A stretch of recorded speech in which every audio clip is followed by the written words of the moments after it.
I'm Eric from Longbox Review. I'm Peter from the Daily Rios, and this is episode 51 of Eric and Peter's Legion Project Podcast.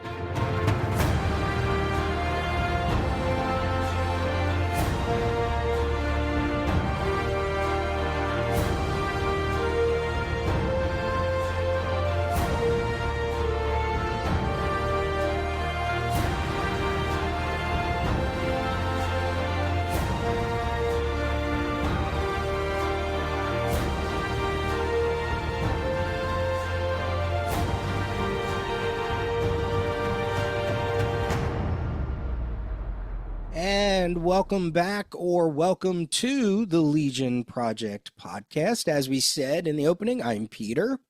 And I am Eric. And listeners, we are in the final stretch of issues here on the Legion Project Podcast. What's that? For Volume 3. I was going to say for the last year plus of issues for the Baxter run. Yes. Of the Legion of Superheroes. This feels like a new starting point. We are basically in year 5 of the run, which began in, issue 48. But, the last chunk of episodes leading. I mean, this is, we talked about it before, you have the first year of Legion issues in this volume kind of setting us up for the new characters, which then sets us up for almost the next year with the whole Censor Girl thing. And then we have a whole bunch of let's deal with ramifications of Crisis and then Millennium and all that. And then the fourth year kind of ramping us up to the Conspiracy, to the big issue 50, and now this last chunk, this last year. I think it's amazing. I'm excited. Yeah. So much potential, so much I don't know, which I'm really looking forward to. Mm-hmm. Yes. And I want to say too, it's not like, it's more like a background, or not really a background thing, but it's something that's going on during all of this is that Levitz is taking off the table a bunch of these old Legion villains. And so we just got rid of the big one, Time Trapper. Mm-hmm. And and we have this other thing that we have to deal with, unfortunately, with Starfinger. but that's a new version of that character, right? So, what's next? Is there going to be another villain that he takes care of, Levitz? And then what leads up to what is the end? Which I know that because I got those issues. Right. I read the end of this series. Yeah.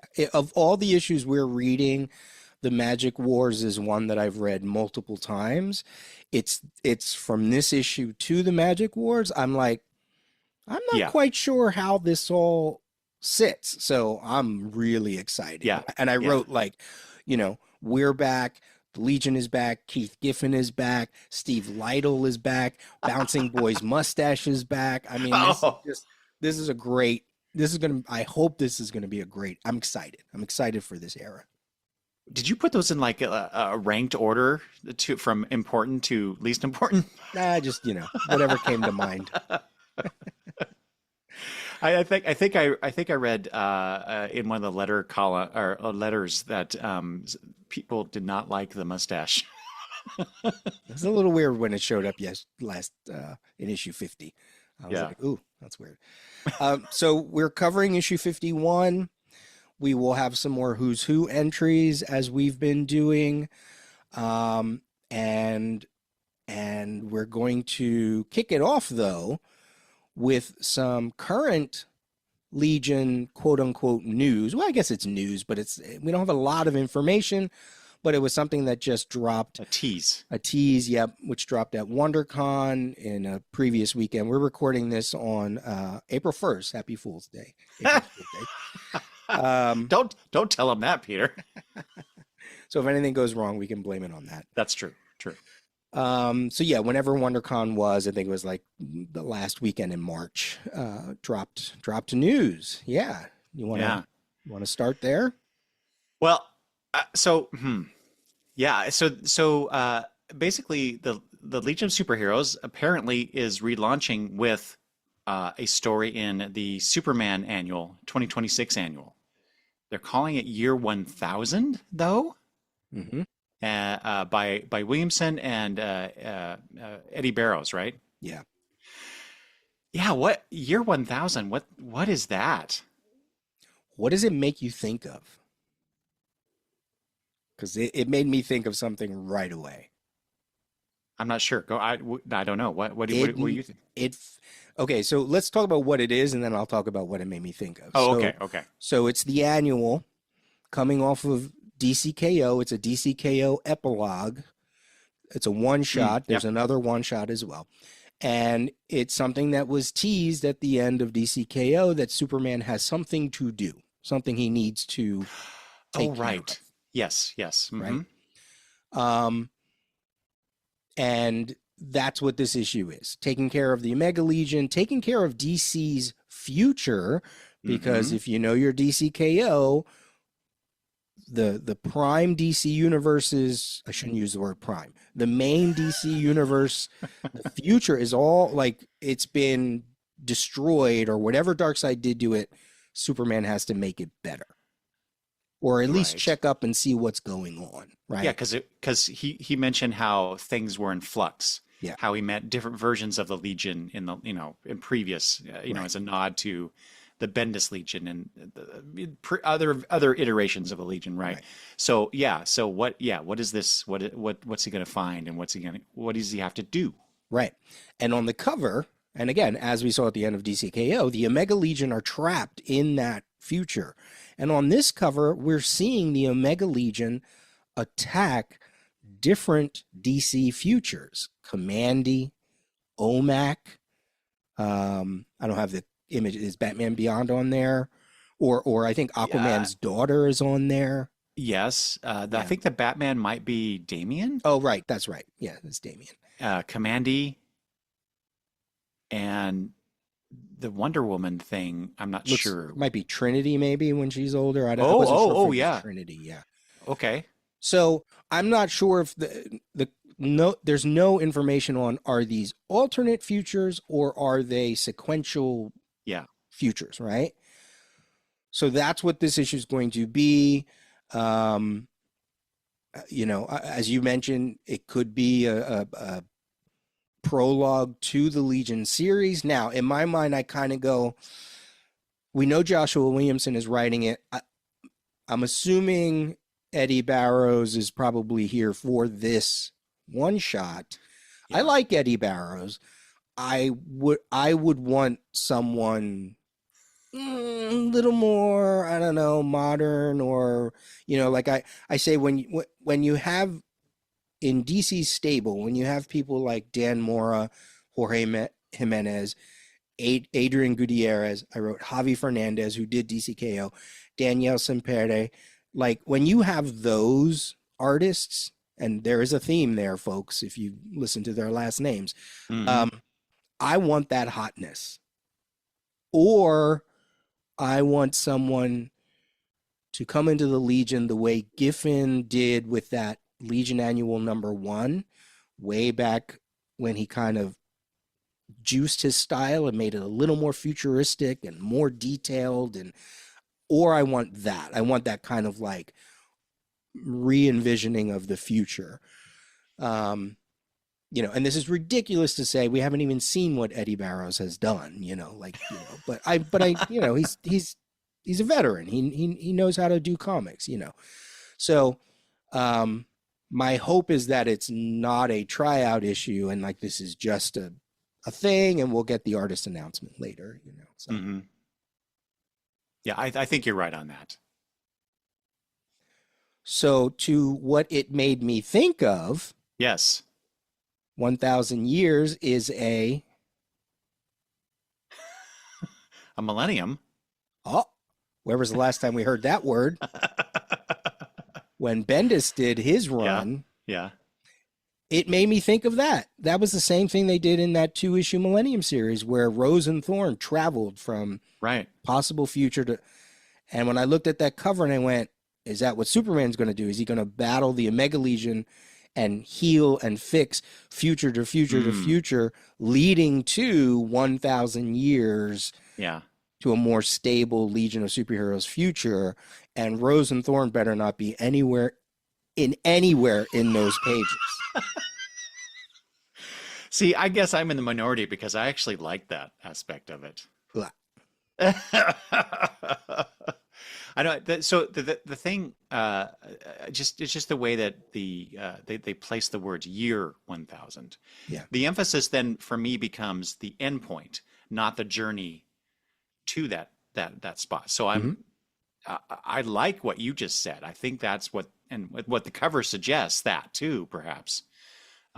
So I like that idea, and so anyway, I was being too pedantic with with the wording. So No, I think you're right, though. I think the result of whatever this issue is should form a stable.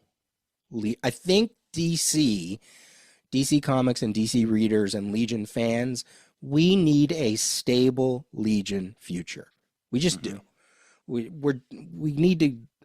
No more Legion of Three Worlds. No more Legion of, what was the war? The Legion Infinite, whatever DCKO, whatever they said. It was like a Legion of Infinity War or Infinity. It was something like that, right? Like, we don't need that anymore. We don't need that. We need he needs it. Superman needs it, right? You said they're always changing. It's crazy. Like, I feel like everything else in the DC universe has been solidified and kind of accepted. Everybody's continuity, everybody's past, like, it's all in play should a writer want it. So can we do the same thing with Legion finally? Yeah. Yeah. Please, Joshua Williams, please. It will be interesting to see, like, in the next 10 to 20 years, how stable DC actually You're giving them is. way too much credit. I know, but I agree with you. I really hope that I'm so tired of reboots, and do a relaunch of a book with new creators and whatnot. Great, that's fine, but no more Crisis on Infinite Earths level of rebooting. Just no more. Yeah. Of course, we have that Absolute Crisis coming, but quit mucking with my Legionnaires. That's really what it comes down to. I think the good thing, though, is that the multiverse has been cut off from the DC universe. So my feeling is, like, Absolute Crisis is going to deal with other. Yeah. It may affect our universe, but it's not. My hope is it's not going to change what's going on. It's going to affect everything else. Yeah. So, which I've not talked about this bit, but that whole idea of the main DC universe being cut off from the multiverse. I'm like, why did they do that? Why did editorial say, okay, we're not going to do any of this. We're not going to cross over stuff until we decide that we want to do it, like with the Absolute stuff. I don't know. It's just a weird. I mean, it's one thing to say it behind the scenes for them to, okay, guys, no multiverse stuff in your books, but for them to actually state it within the stories themselves, I find that very strange. Or maybe they decide, well, maybe not. Maybe that's okay. Okay, readers, there is a multiverse. In fact, there's an omniverse now. Which, let me finish that thought. Then I'll come back to that. That's just strong. Had me think of something else, but we're not going to do anything with that. Yeah. We're not going to do anything with that. But then why introduce an omniverse and then not play around with it in your titles? I don't know. It's weird. Yeah. I think they wanted to clean up their main cast of characters. Sure. And we don't know when, like, the whole Absolute Universe stuff started to generate in their minds, and it's like, why confuse? It's almost like in the what they said people were confused about in the Silver Age and the Bronze Age, which is why they did Crisis. Like, if we introduce Absolute Universe, but we also have every writer can play in other alternate universes, wouldn't that get no? We want one. That's true. Yeah. We want one right now because We hope it's going to make us money. And it has made them money. So it's like, so I feel like they're like, hey, this is good. Let's just focus on two universes, two alternate universes. That's it. Two whatever. And that's it. We know that they're out there. At least they didn't do what the Crisis did, was totally erase it all, right? They're just saying we're putting it on the back burner for now because we have something planned. And yeah. I'm really curious though, because there was a nice thread on the CGS Discord that I think maybe you started about, what was your first Legion comic, and then the conversation, because I just read this last night, Peter. I was going through stuff, and the conversation kind of delved into, where does one start if you're new to the Legion, right? And I'm really curious now if there are people out there whose only exposure to the Legion was the Omega Legion. And then what does that mean in terms of this new book coming? So what, is that going to be confusing to them, that there's this version of the Legion and then there's this, I'm just going to guess, the new stable version of the Legion, and what that interplay between those two ideas may have with new Legion readers. Yeah. Yeah.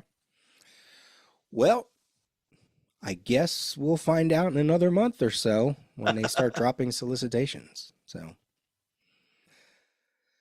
I have one more thing for our little preamble. We talked so listeners, if you haven't heard our last two episodes, those were Tales episodes.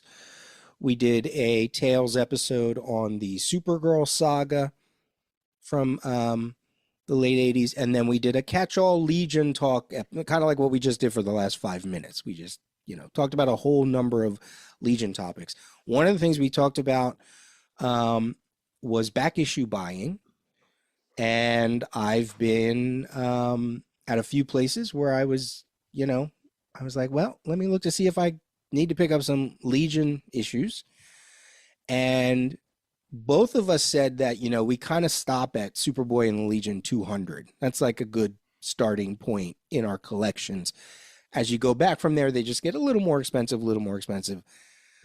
Well, Eric, I just in the past few months bought Superboy and the Legion of Superheroes $199. And in this last trip that I went to a store that I've never been to before, issue 198. Only for $4.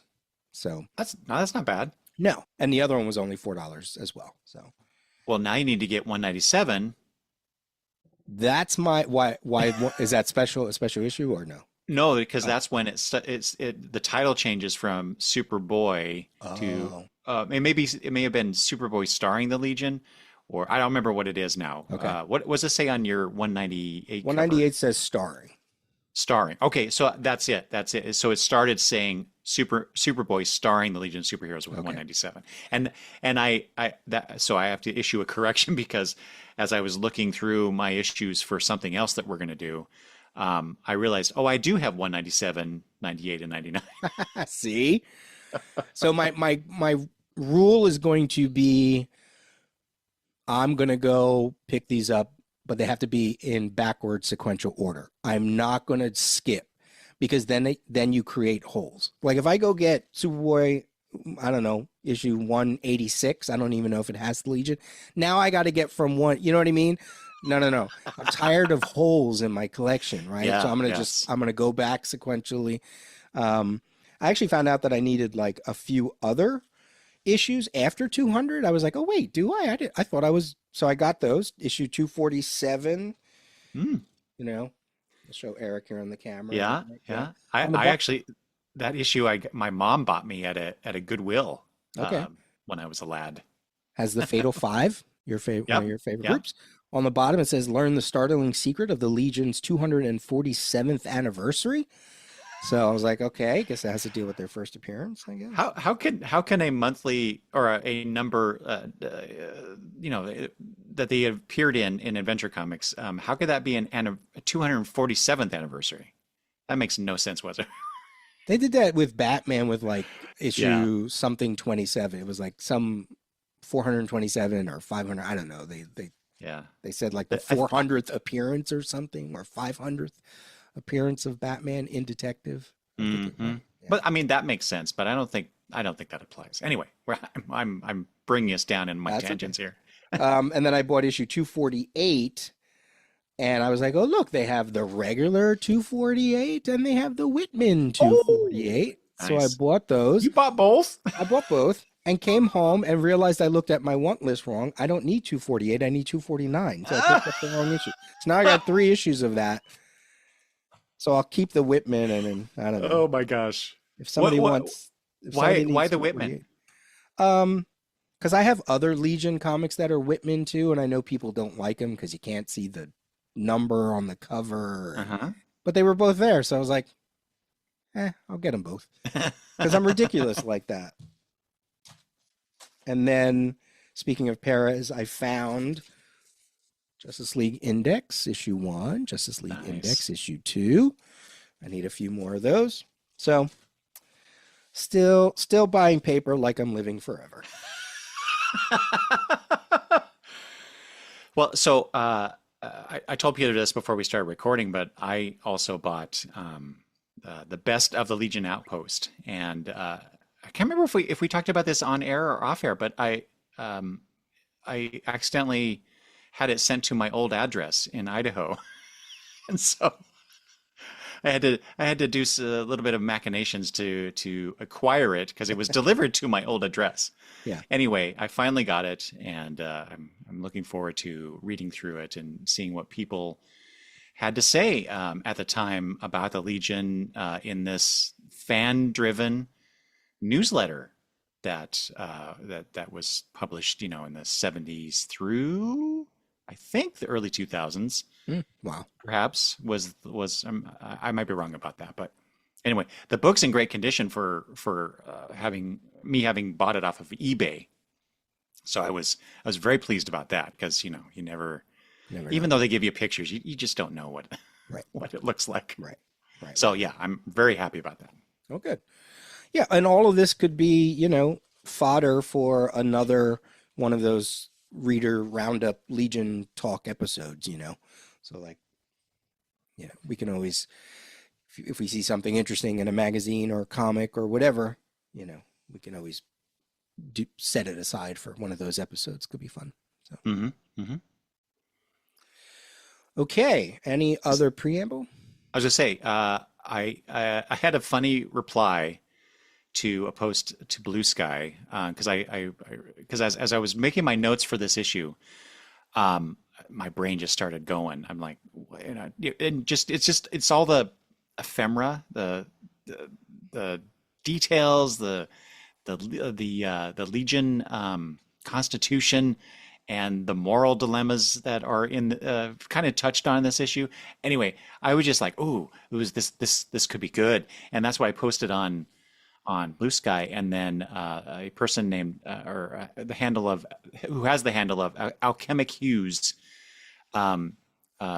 said or replied to that post saying, I have a sideline headcanon where one, and this is why I definitely want to get your thoughts on this, Peter, where one, Magic Wars didn't happen, and two, Brainy not only leaves, but in all caps, never returns. The Legion rarely has to function without him, and I'd like to read that story. You're the bigger Brainiac. I know. Well, I said, I think I replied something along the lines of, hold on, that's a bit much. Because yeah, that's one of my criticisms of this issue is that the Brainiac 5. Can I spoil it at the beginning here? No, I won't do that. Okay. Something happens with Brainiac 5, and I'm not happy about it. But I will say to Alchemic Hughes, I wish the Magic Wars hadn't happened either. But that was back then, and of course that led into the 5 years later. Yeah, that's true. So, which Giffen really picked up on the impact of that, even though we didn't directly see it. So, take it for what you will. Right. Okay, well, with that, why don't we get to issue number 51? We're talking about books that came out in June of 1988. And Legion of Superheroes issue 51. Eric will do a synopsis, and then we'll jump to either general thoughts or our cover thoughts and go from there. All right. Issue 51, The Trial of Brainiac 5. See, it's already off to a bad start. Written by Paul Levitz. Keith Giffen is credited as penciler / co-plotter in this issue. Mike DiCarlo is our inker. John Costanza is our letterer. Carl Gafford, colorist, and Karen Berger continues as editor. And this was lovely. A return of Steve Lytle on the cover with Anthony Tollin on colors. So I love it. I love it. I love Lytle. Okay, so what happens in this issue? As Computo declares, quote, proceedings against Brainiac 5 relative to the death of Jackson Rugarth, unquote, have begun, with Cosmic Boy presiding. Polar Boy announces the charge of murder, quote, deliberately causing the death of another in violation of Legion Code. Satin Girl objects, arguing that since Rugarth was brain dead, he could not be murdered. Polar Boy petulantly replies, Cosmic Boy calls a point of order, telling Polar Boy his interpretation of the Legion Constitution is irrelevant and that members may decide the matter, quote, according to whatever interpretation they choose, unquote. But Polar Boy presses on, stating Brainiac 5 returned Rugarth to his monstrous form and concludes with, Rugarth did not volunteer to die. In Phantom Girl's quarters, she, Invisible Kid, and Shrinking Violet discuss Brainiac 5's predicament, with Invisible Kid thinking he'd have to vote guilty, Shrinking Violet declaring she doesn't give a damn about Brainiac 5, and Phantom Girl is surprised Violet isn't more sympathetic because Brainiac 5 helped rescue her all those issues ago. Shrinking Violet tells Invisible Kid he can vote for his principles or for the man who gave him his powers, for which Invisible Kid takes great offense. How can you reduce it to such simplicity, he declares. Phantom Girl changes the subject, thankfully. They are both there because Phantom Girl states that the espionage squad is needed. At the Galapagos Preserve, Garrica the Glow, a Kund, abducts a Bismalian puffer, knowing the science police will come for him. When one officer does, he quickly dispatches... kills? I think? Maybe? We'll get to that. Her. But the thief declares he needs more of a challenge before he is taken into custody at Labyrinth. What? Enter Lightning Lass and Magnetic Kid, the former of which attacks Garrick and the latter taking possession of the puffer, which proves too heavy, and they both fall into the water. Lightning Lass defeats Garrick and then compliments Magnetic Kid's wet hair. What? In the rec room, various Legionnaires discuss the trial, which Quislet calls silly. Sunboy looks forward to the trial's conclusion so he can go on a date in China. Timberwolf speaks to girlfriend and reporter Morella, who tells him that the United Planets will not be charging Brainiac 5. She says, why do you think they let him stay after nearly destroying Earth with Computo or Omega? His throwaway ideas and patents bring skillions of credits to the planet. I have a quick aside, because I don't think I'm going to get to this otherwise. Skillion is actually a word that means, I think it's an Australian word that is a lean-to. But a similar word, squillion, was used in the 1940s to mean a large indefinite number. So thank you, old man Paul, for that. Sorry, I love these things. Brainiac 5 enters the room and walks past everyone, even those who try to interact with him, such as Element Lad and Sunboy. The latter then declares, this trial stinks. Quislet says Brainiac 5 is pouty, and Sunboy offers a heated reply. Shadowlass waits for Brainiac 5 in the multi-lab, asking if Mon-El is any better. Brainiac tells her, I have no tools to stitch together an invulnerable body that was torn to shreds. She wants to know who can help him then. Shortly after, a Legion cruiser takes off for Daxam. Back at the meeting room, Brainiac 5 thanks Saturn Girl for being his friend, and then announces to the assembled that he has no formal defense prepared, but he does have a statement. He tells the Legion that the trial is irrelevant. He believes what he did with Rugarth is what Rugarth himself would have chosen. He ends with, quote, that is my moral judgment, and it is absolute. Before Cosmic Boy can open the floor for voting on the matter, Ron Vidar, dressed as a Green Lantern now, appears via Power Ring communication and declares his support for Brainiac 5 and his contention that Rugarth, quote, would have been proud to have sacrificed himself. Cosmic Boy declares to all, let's vote! Phantom Girl visits Dawnstar, asking her to join her mission to find Chameleon Boy. Later, as Phantom Girl changes into her new costume, Ultra Boy enters and offers to go with her, but she refuses. As votes come in, Polar Boy and Cosmic Boy trade Legion philosophy. Cosmic Boy tells him Rugarth was a man trying to be a hero for what he believed, the scientific principle. If we don't support a man risking our life as a hero, what are we all here for? Ultra Boy watches the espionage squad leave Earth and realizes this was the first time Phantom Girl left him behind. Saturn Girl visits Brainiac 5 in the multi-lab to let him know he was acquitted, 11-7, with Quislet, to Brainiac 5's surprise, abstaining. Brainy then thanks Saturn Girl for everything and hugs her. She finds the moment ominous. At the Legion Academy, Bouncing Boy is taking notes when a holographic Brainy enters and goes into Dual Damsel's room. Or Peter, should I say, just Damsel's room? Too soon? Brainiac 5 tells her he regrets that she came along and paid the price. She says, that's what comes of being the weakest Legionnaire. He tells her she's one of the bravest and leaves her with his force field built. Computo then announces Brainiac 5's departure for Kalu and resignation from the Legion. And I apologize to our listeners for that rather lengthy synopsis, but there was so much that was in there that I think needs to be focused on given this trial. So anyway. Yeah, this felt like an issue you were really excited as you were like texting and sending some emails and so why don't we go to our general thoughts first, and we'll go to the cover. General thoughts on this issue. Well, like I said earlier, I really like just the philosophy of it. The discussion of what constitutes murder. I hate this term, but brain dead.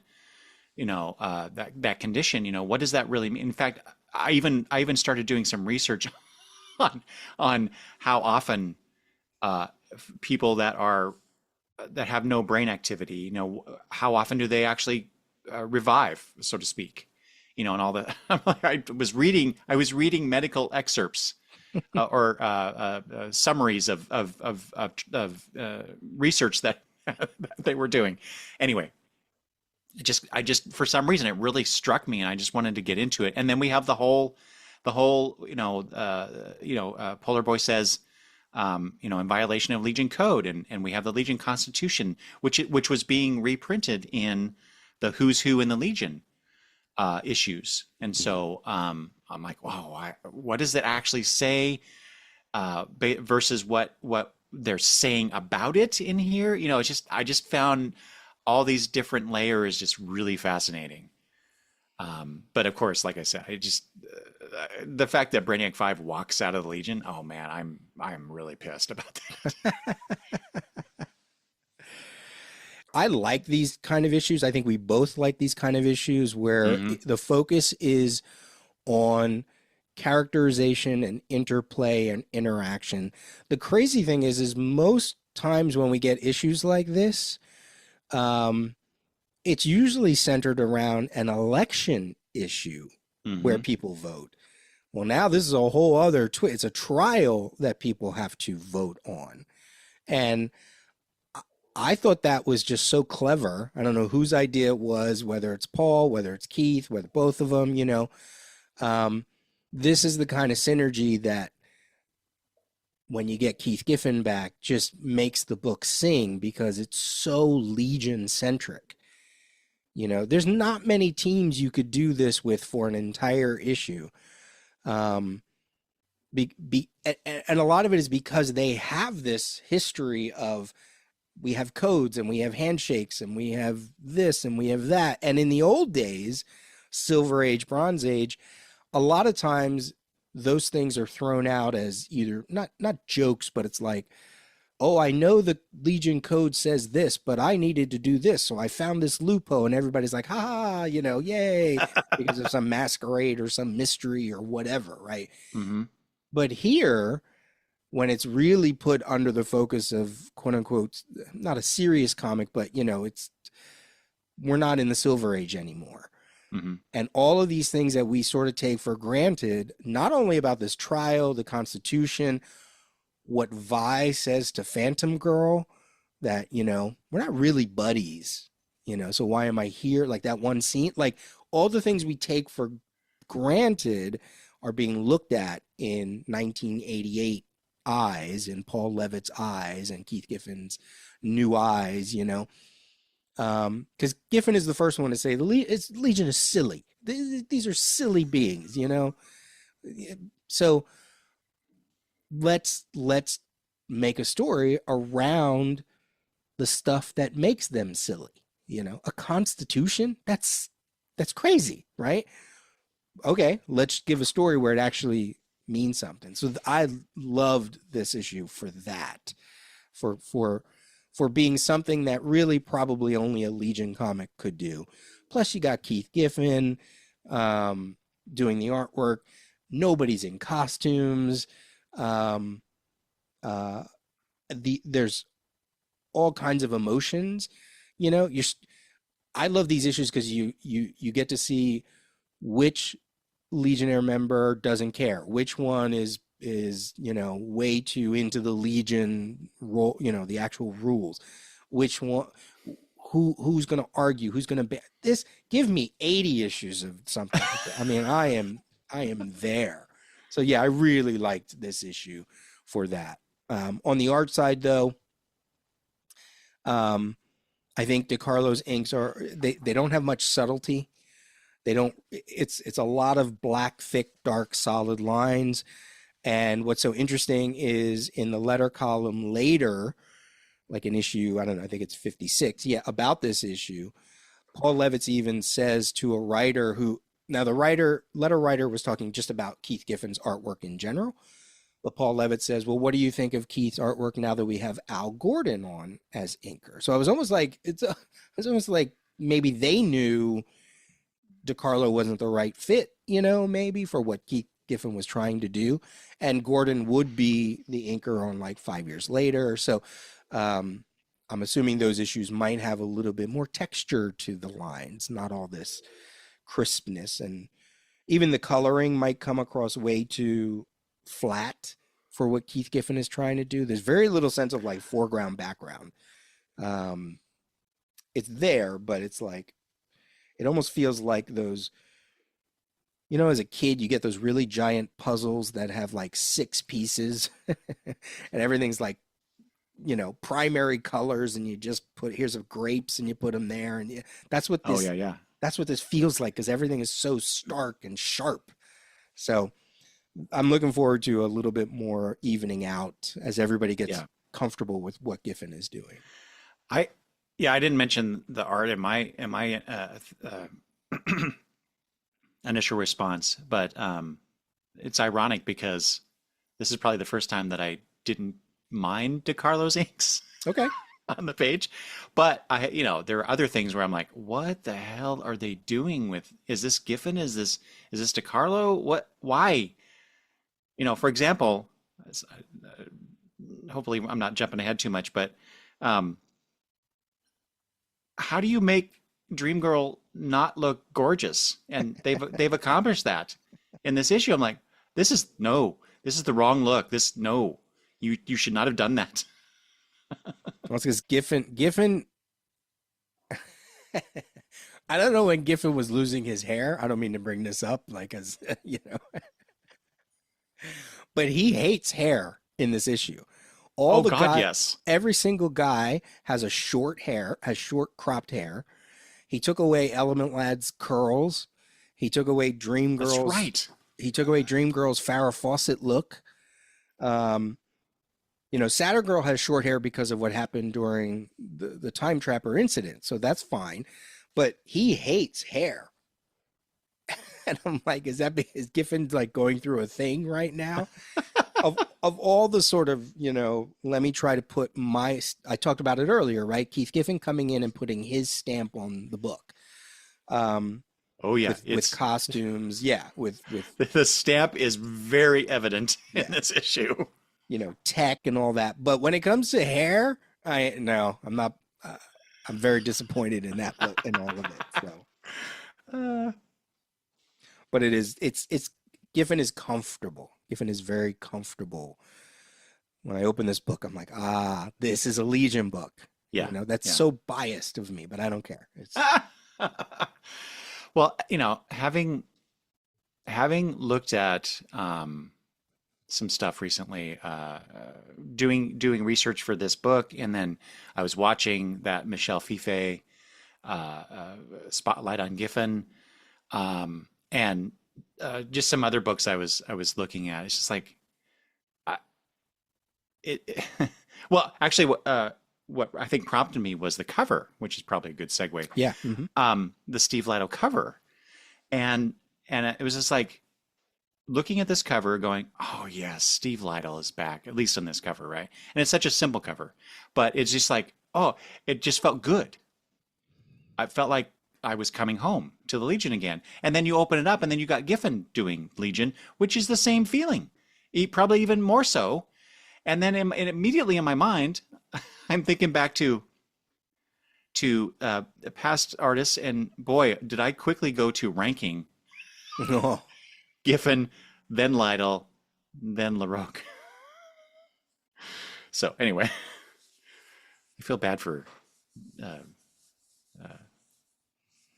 picking on LaRocque that way, but it's just like when you got two greats like Lytle and Giffen on same Legion issue in this way, it's just like wow, the contrast is very, very obvious. yeah. It's a book that needs a certain flair. Yes. That needs a certain approach, maybe I should say. Mm-hmm. I think of when I'm gonna get the name wrong, Yildiray Cinar Mm-hmm. started drawing the Legion like in the late 2000s into the New 52. I was like, yeah, that's good. I like that approach. And there have been other artists along the way that's like when you look at it, you're like, okay, that feels good. That feels, And then there's other ones like, So, and especially for us, we've been reading Legion for so long. Our biases will show. That's true. Yeah, great cover. Polar Boy with no cap on, giving him a hairstyle that kind of is even reminiscent of when Giffen gave him the icy, spiky look. Yes.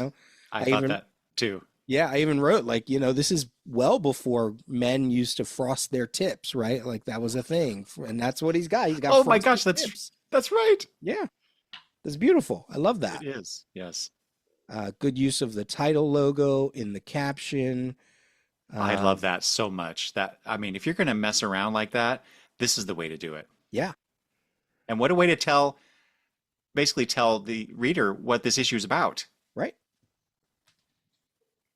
It could very well have been panel 1. This could be panel 1 of the story.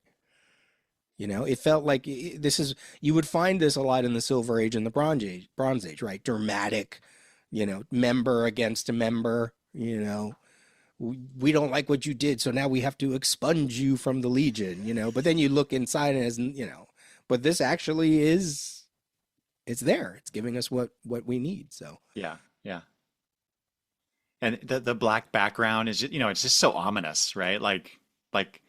And that word balloon is almost like a spotlight on Brainiac 5, sort of. mm-hmm. It's very it's very noir in that way.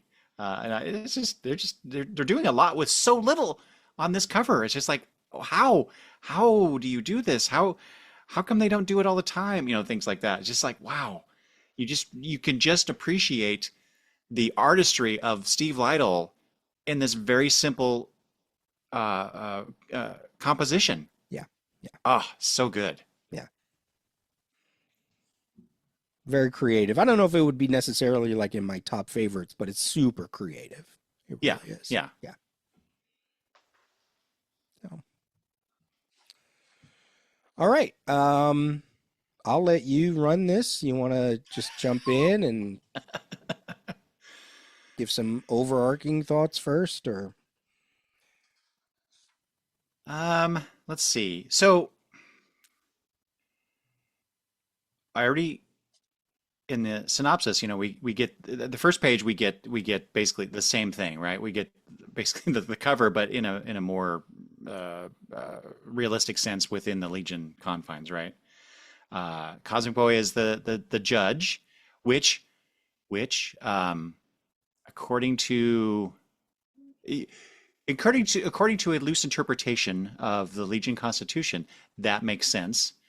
Or not even a loose interpretation, because um, the if you are the Legion leader and you are also the accuser, you can't be the judge. makes Normally, sense. Polar Boy would be the judge in adjudicating a violation like this, but he can't because he's the one making the the the prosecutorial um, um, reasoning for this. Hmm.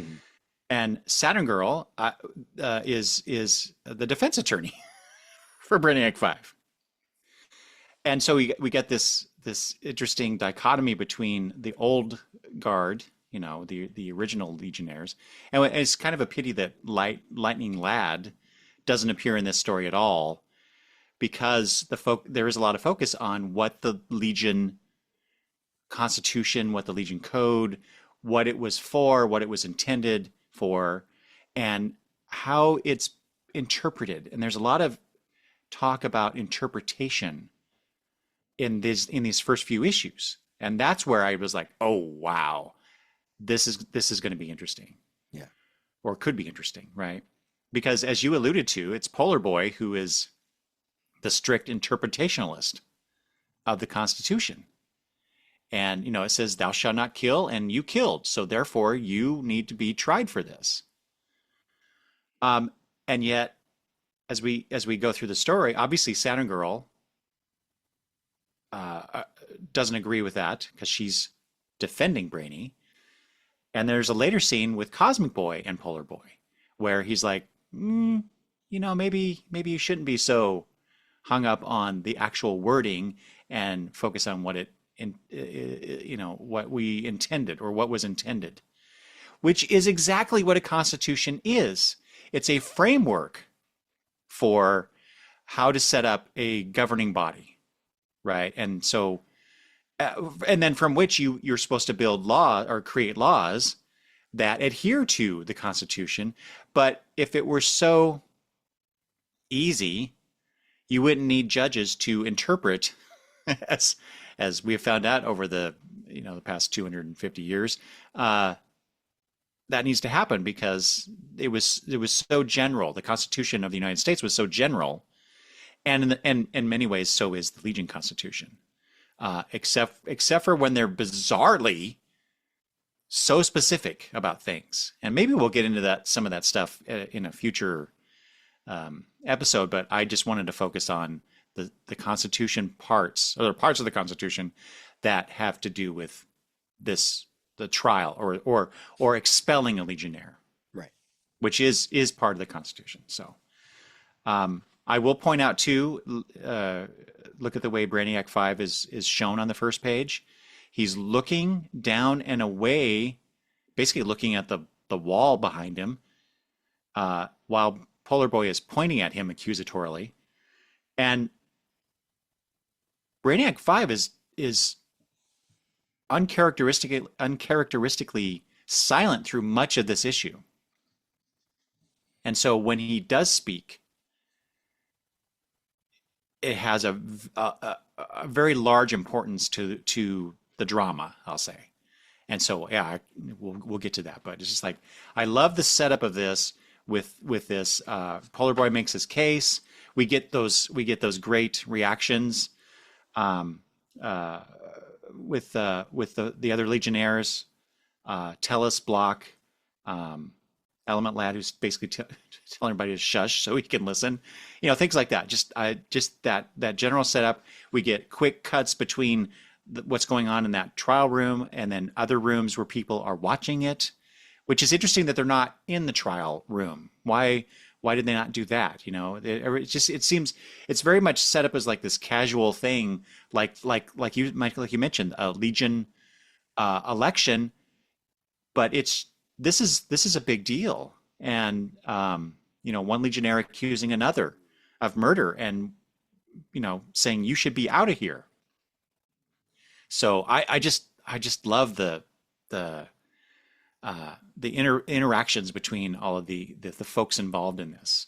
I know that's horribly generic, but it was the sense, the feeling of this this situation. I'll just say I can't think of the right word I'm trying to think of. So anyway, what were your thoughts on this opening few pages? Well, let me just say here, for all such votes, this is Section 8.3 of the Constitution, a quorum of 3/4 of the active members shall be required to participate either in person or via telecommunications. Right. So they don't need to be in the room. That's true, but it's just, I don't know, you think of courtroom dramas, right? And people fill the room because they want to be there as things are going on. I find it interesting that most of the, no, there's no one in that room, right?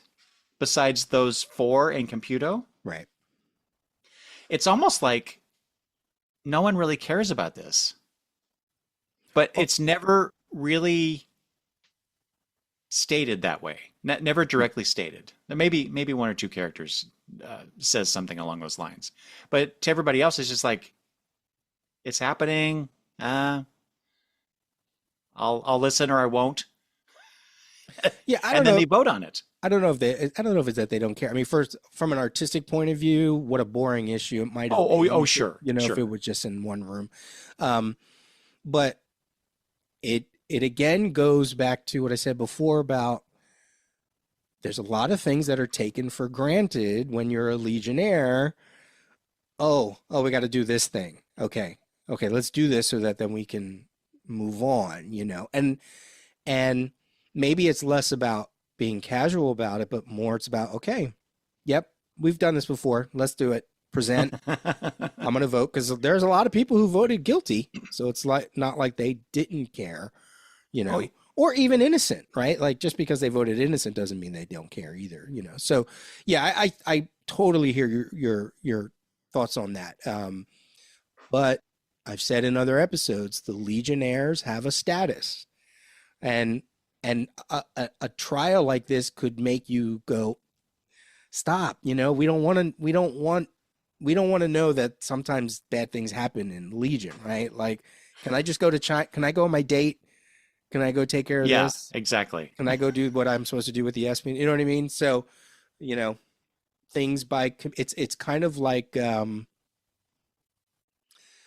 sure there's tons of similarities in like unions, and when you have to go through the procedures, you know, I'm in a union, and, you know, when there's certain things and you have to vote and secret ballots and this and that, you know, so you do your duty, and then the hope is that you can get back to the work.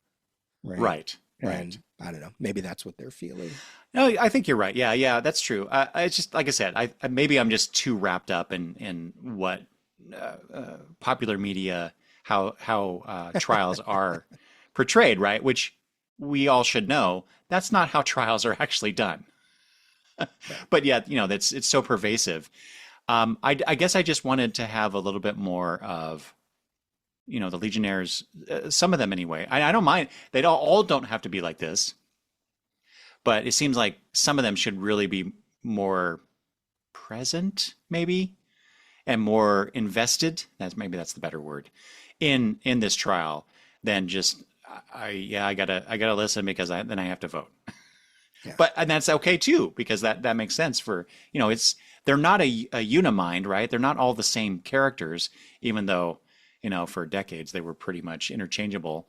So we get that. We get a lot of their personalities, which is another reason why I love this issue, is that some of these characters surprised me in what they said, how they voted, and I just find that fascinating, and I want to see that characterization continue and built on. But with a cast of what 25-ish members, that's really hard to do month to month. Plus, they're, you get it with Block and with Tellis, that they have, and Quislet, that they just find it all fascinating. But even though the other Legionnaires are humanoid, it doesn't mean they're Terran. So someone like Element Lad and I don't know, Dream Girl and Shrinking Violet, like their laws could be totally different, right? And it is such a homogenized group because of what they've always looked like.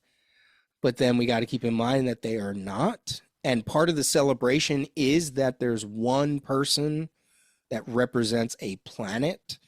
So you don't want them to all, you don't want it to be a melting pot in a truest sense, right? You don't want, not everybody has, yeah, they have to follow the rules of the UP and the Science Police and whatever, and the Legion Constitution, but you still want them to be individual in their thought, in their culture. Yeah. So that I think that came across really well in the more alien characters, alien looking characters, but then it, like subtextually, I think it could be there for the other ones as well, even though we don't really get to it. I will say this, I don't, shouldn't Saturn Girl recuse herself? Exactly. Yes, I was going to point that out too. It's like, what? Right. And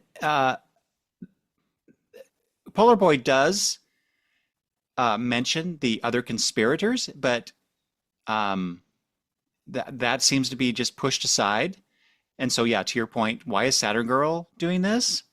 I mean, you could kind of make the argument that Brainy and Saturn Girl came away from that mission more or less unscathed.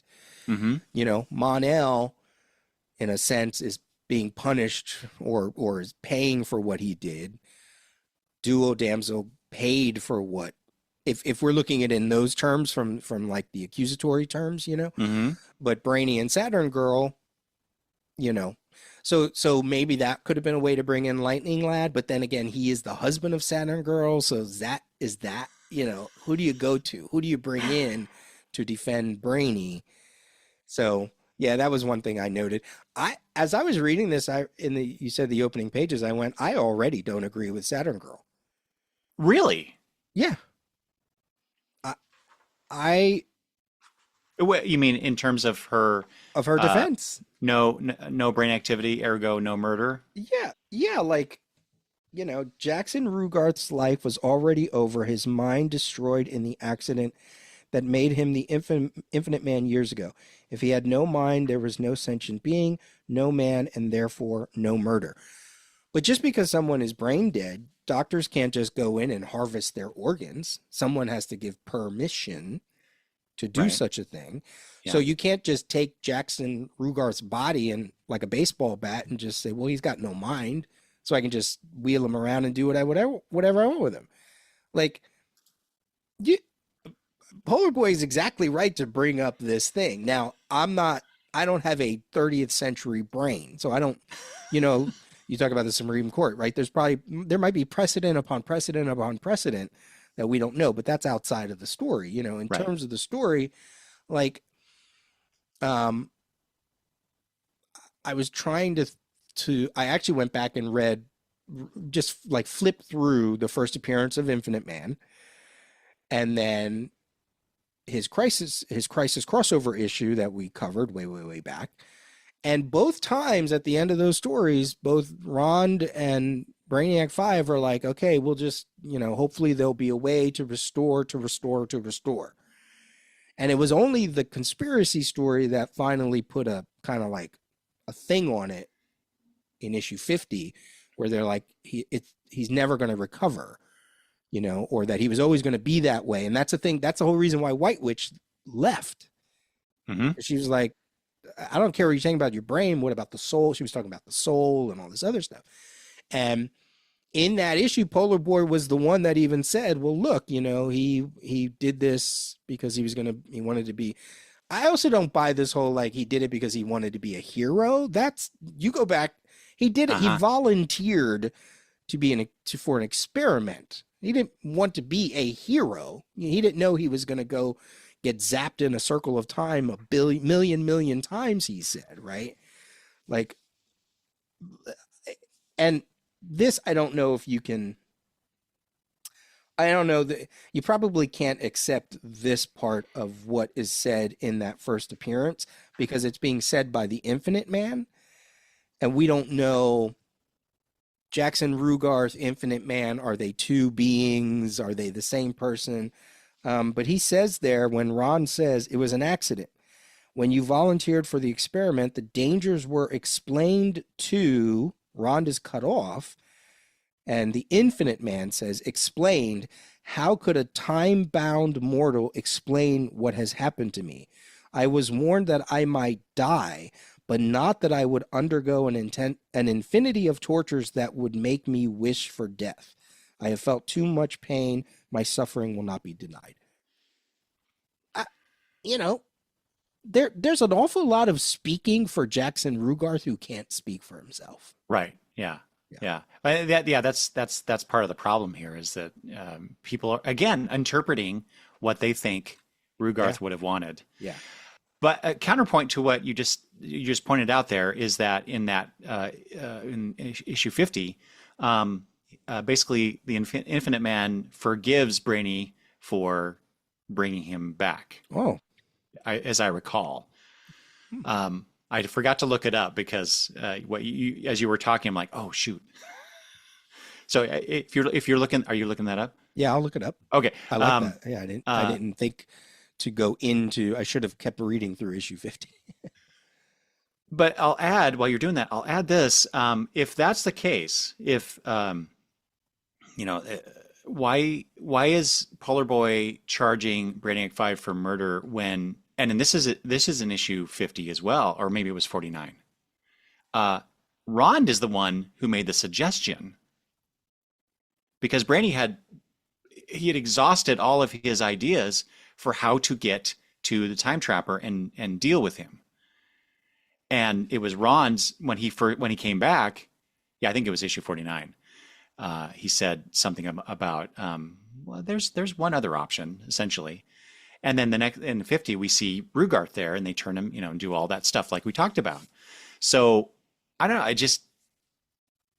Because what does Polar Boy say? Brainiac 5 apparently planned the means of destruction. And I went, did he? Because like I said, Ron was the one that brought up the idea. Maybe it was Brainiac 5 was able to implement it. Remember, because he was building that thing. We were trying to figure out so the idea was for him to. But we see him working on it. But Ron's also there helping him. I don't know. Ron is not technically a Legionnaire. He was an honorary Legionnaire, something like that, right? Yeah. But now he's a Green Lantern and he's off world. So they can't do anything about that. So I don't know. It was just like because Polar Boy's being so specific about his wording, I keep latching on to it and going, wait a minute, why do you say this? Why are you saying this when these things happen? Saturn Girl's involved, but here she is representing him, and you just mentioned what I was going to bring up too was that in that previous issue with the Infinite Man, Polar Boy also states that here it is in issue 50. Polar Boy argued with White Witch that Rugarth knew the risks originally and would want to help strike at the Time Trapper.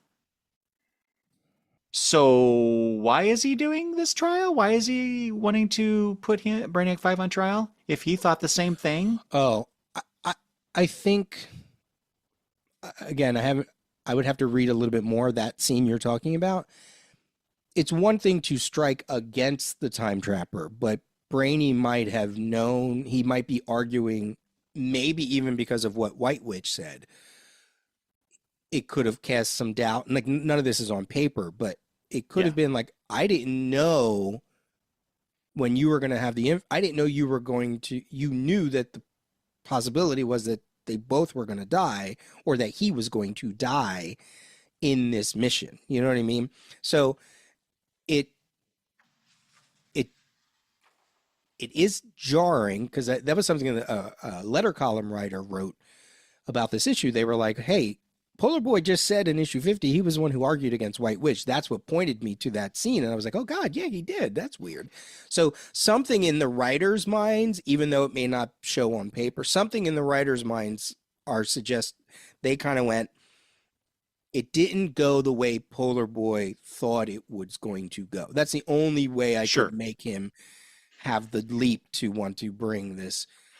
Because again, we have to remember they all left, right? The conspirators left everybody behind. So maybe what would have been interesting is if some of that dialogue could have been thrown in. Like, Yeah. we needed that. We needed that. Not only is that Brainy is on trial, but his conspiracy is on trial. And the only time we get that, and I wanted so much more, is with Sensor Girl. We get one little panel of Sensor Girl saying, I told you so. And I wanted just a tiny bit more of that because that connected to the larger Right. conspiracy. Right. It's also why having Saturn Girl at the helm of this, it's like, Well, see, that's the problem with this whole accusation is that there is no evidence that Brainy planned the destruction or knew that hurdling the Infinite Man at the Time Trapper would cause both their destructions. well, there are different definitions of murder, right? There's like premeditated murder and is it what's the one where it's not Right. premeditated? Yeah. Right? Yeah. So the word itself, because that's the word they're using, right? Because it's a comic book. They don't want to do what we're doing. Don't want two old men 40 years later arguing about the specifics of a word on a podcast, right? So, But it's fun.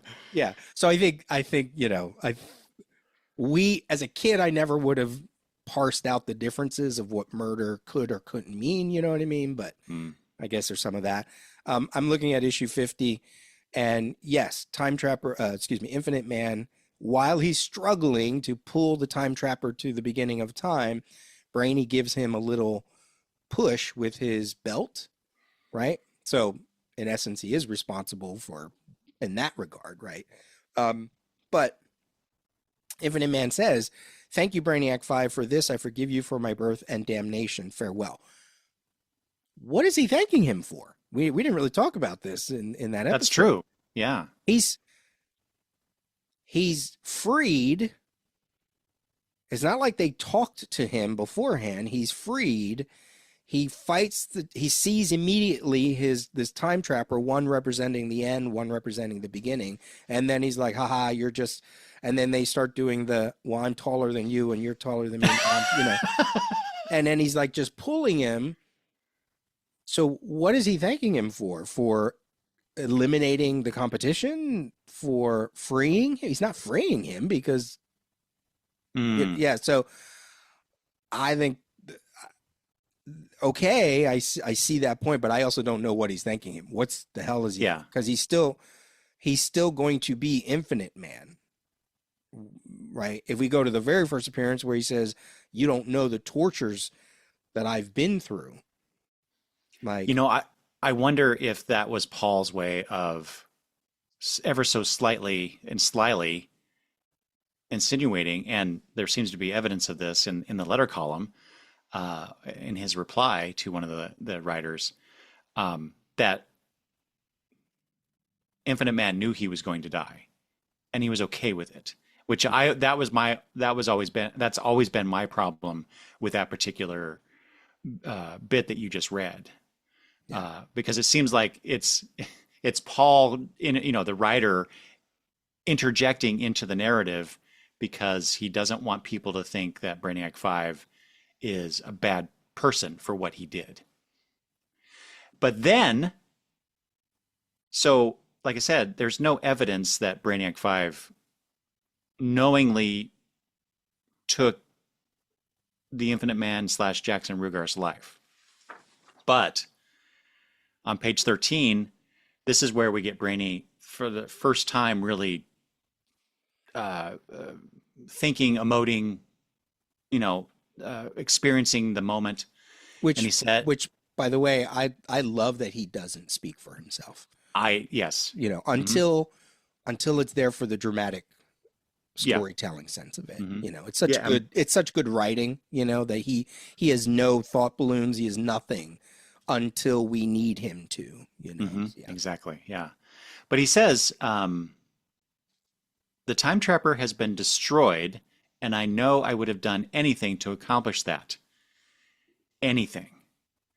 Now, the implication is that he would have committed murder.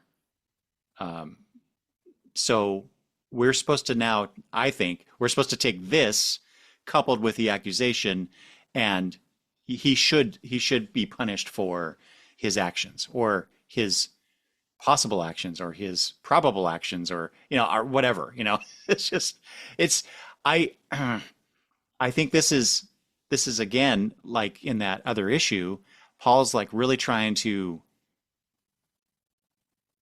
force the character to do or be responsible for something that was not on the page. And I have a problem with that. So, but here it is. This is what we have to deal with. Yeah. Yeah. Yeah. I mean, it goes back to, like the conspiracy oath was that they would give up their lives, if need be, to avenge Superboy or to have their revenge on Time Trapper. And isn't that premeditated murder? Like they knew what were they going to do? Yes, I think you're right. If they did indeed through their actions cause the death of Time Trapper, none of them, all three of the four conspirators had nothing to do with that. Which I guess maybe that answers the question why Saturn Girl is not being tried as well. But so, you don't think they would have known what Brainy was up to? That's why Mon-El got that white dwarf star, and I think all of that was just as a means to get to the Time Trapper. Maybe that's what maybe that bit of internal dialogue on page 13 is really answering, is that only Brainy knew really what was going to happen. The others were there. Yes, they, if they had, I don't know, through their actions, they were able to defeat. Even though I know I should say killed her, I have a problem saying that, because it's just so antithetical to what these characters are supposed to be about. Which is why I had a big problem with the whole conspiracy anyway. But yeah, if they did that, then yes, that's premeditated. They planned to go there to kill the guy, and they killed the guy. So yeah, then they should be tried and they should be expelled.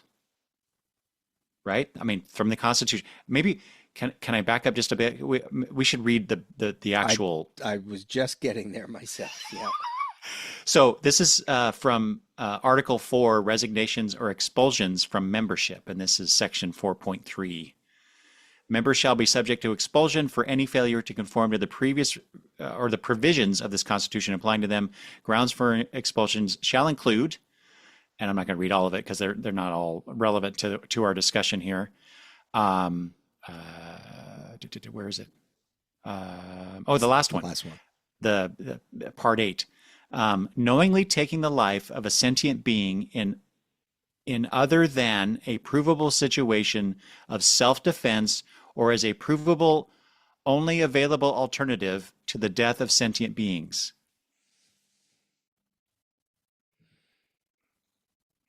Did they take the life of Time Trapper?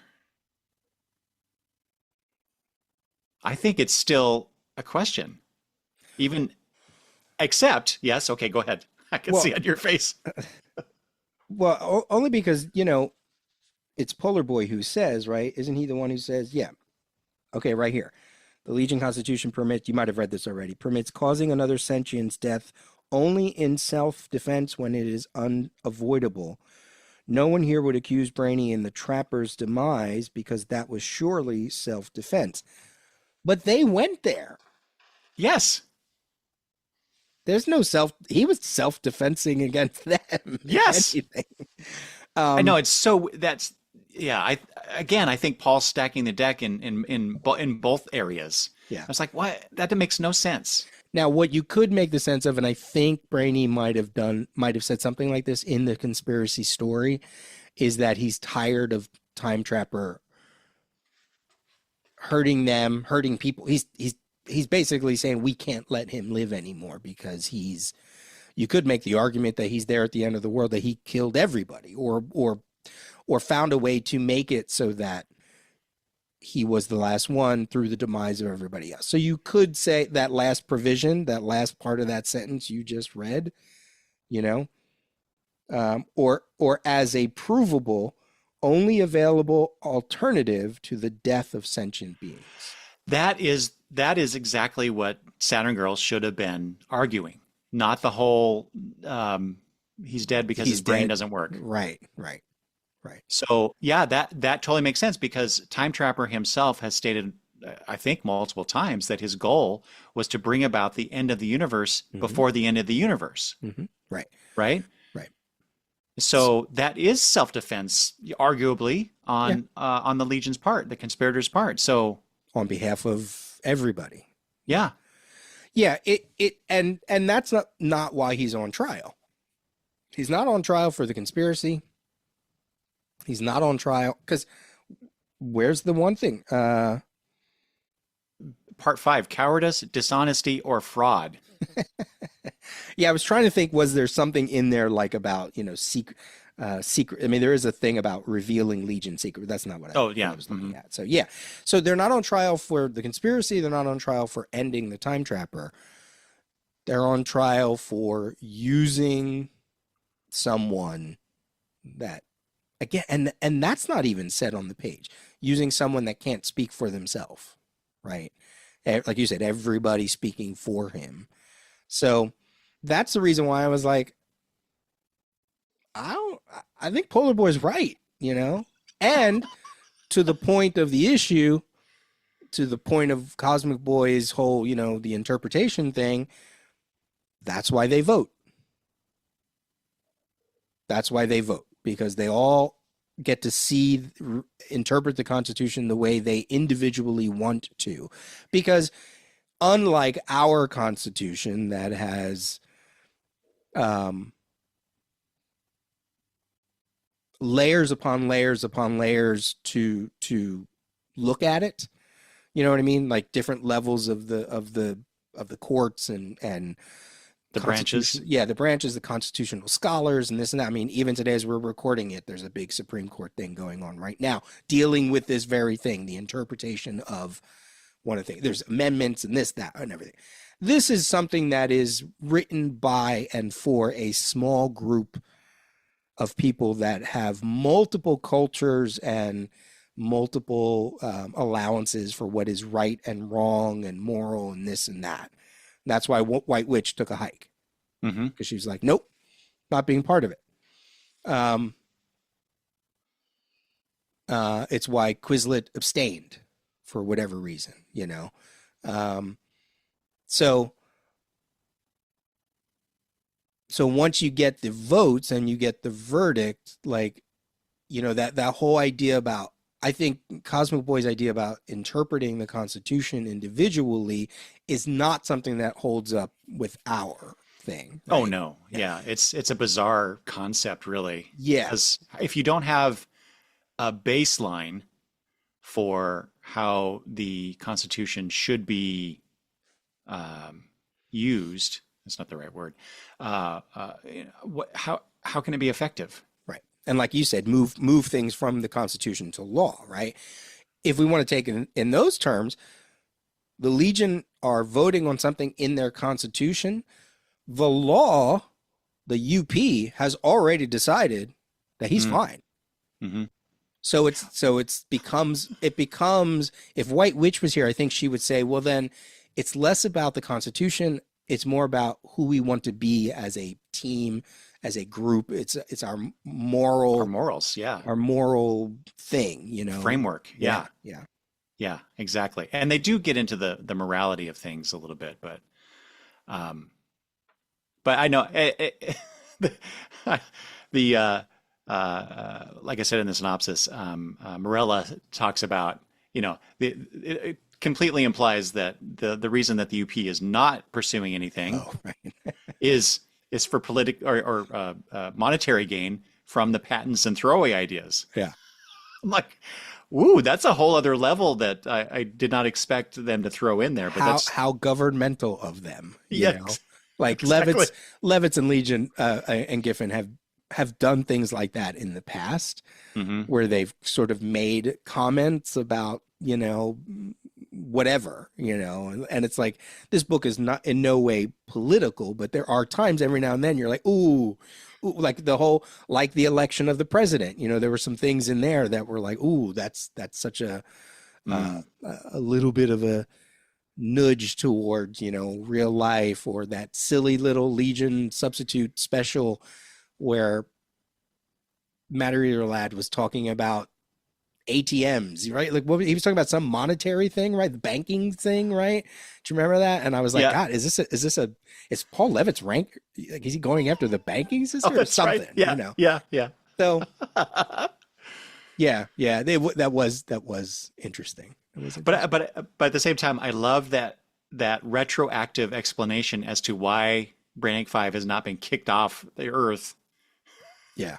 with his whole computo and Omega and whatnot. I mean, So, the Legion, Duo Damsel, Luorno, of anybody should have been.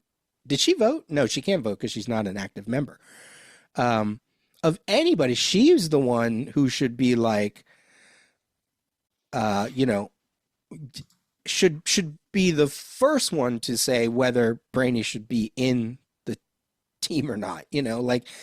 Like that they all are on one level, like, yeah, we know we have to do this, whether we vote guilty or innocent, like he's Brainy, right? Like they've all suffered by what he has and hasn't done over the years, hmm. do Lorno the most. And yet Oh, there's a that's true. place for him on the team because he's Brainy. What are they going to lose if he goes away? Right. So Hmm. Hmm.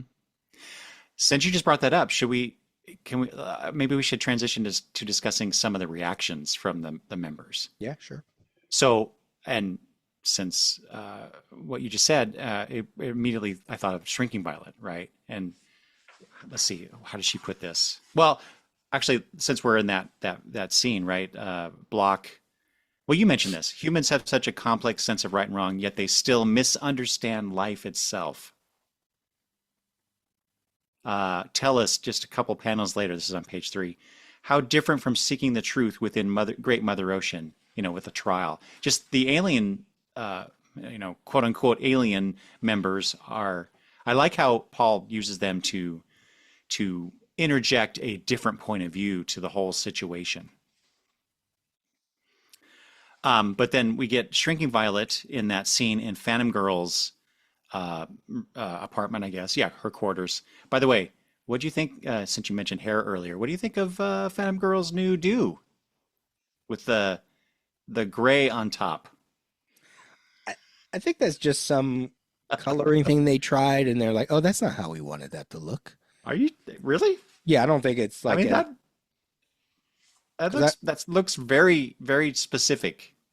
yeah, I don't think it plays out later. I'd have to look unless Oh, you, okay. Well, you know what I mean? we'll have to keep an eye on that. But I think it's kind of like, you put blue highlights in black hair because that looks good on the page. I think they're just yeah, trying something. I hope so, because the only other thing I could think of is she getting old or is she disappearing? Or something, like that. oh yeah, Then it would yeah. make me think of something going on with her powers. But Or is she making her part of her hair be phantom? yeah, It's so bizarre. Anyway, uh, yeah, Shrinking Violet says Brain has been shutting everyone out since the conspiracy began. He won't change. I'm not sure if I even give a damn anymore. But she does give a damn because just a couple of seconds later says, "Cut the phony sympathy, kid. You can either vote for your principles or vote for the guy who gave you your powers. Pick." And then he says, Invisible Kid says that line about reducing it to such simplicity. And she says, "It's easy. Think about it." And boy, that has been, we've been talking about Shrinking Violet's transformation since she was rescued from, what was it, that Imskian situation. I don't remember the details now. But, she is still so angry and seems like she's just kind of directing that anger wherever, how do I say this? In any situation that perhaps that she has some strong feelings about. Even though she stated she doesn't really give a damn, but it seems like she really does. And I'm not sure where that's coming from.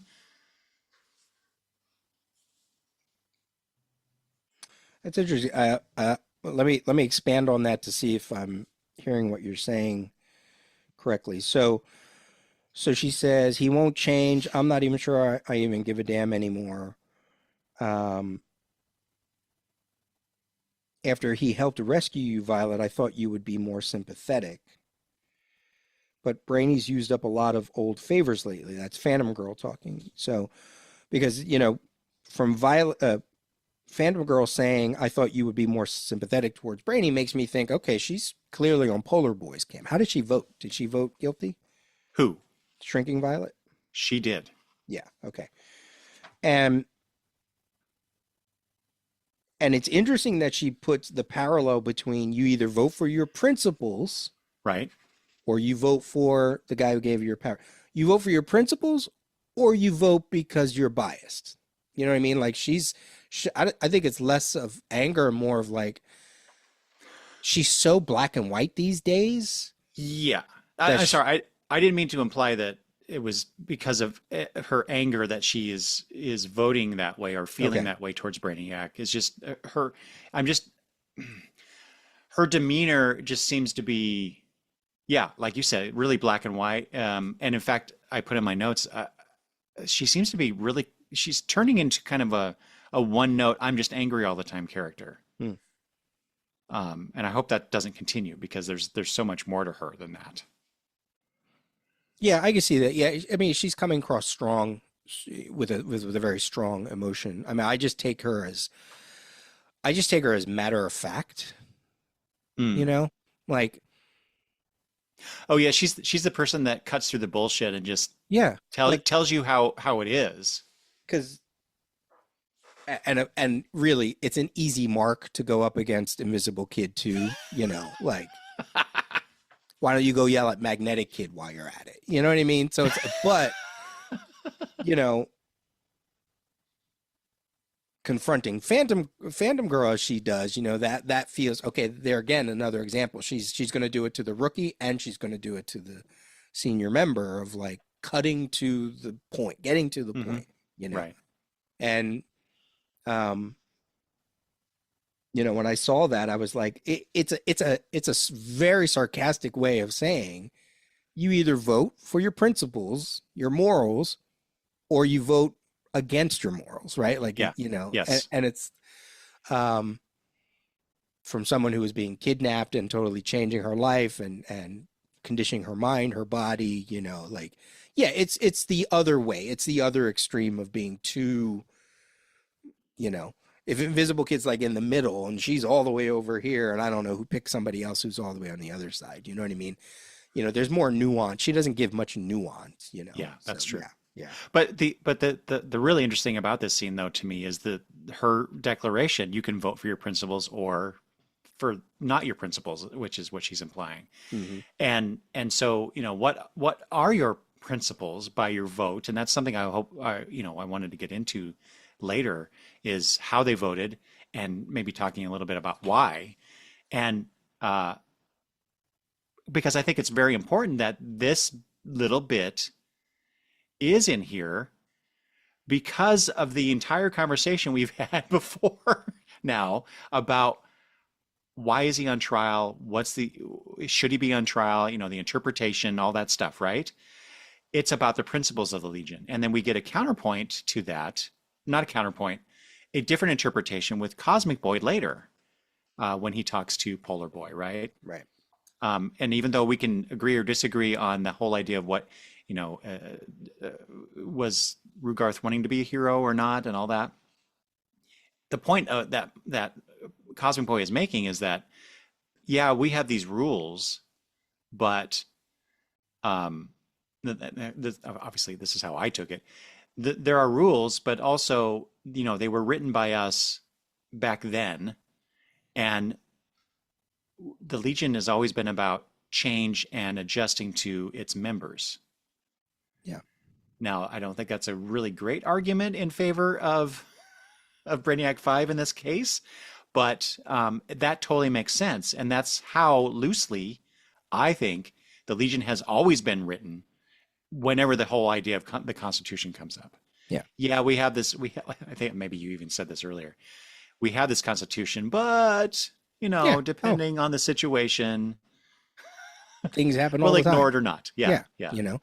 As a letter writer said, Starboy was put on trial for killing somebody, and I think did you reference that too? And Brainiac 5 was the one that was accusing him. Yes. So it's like, yeah, it's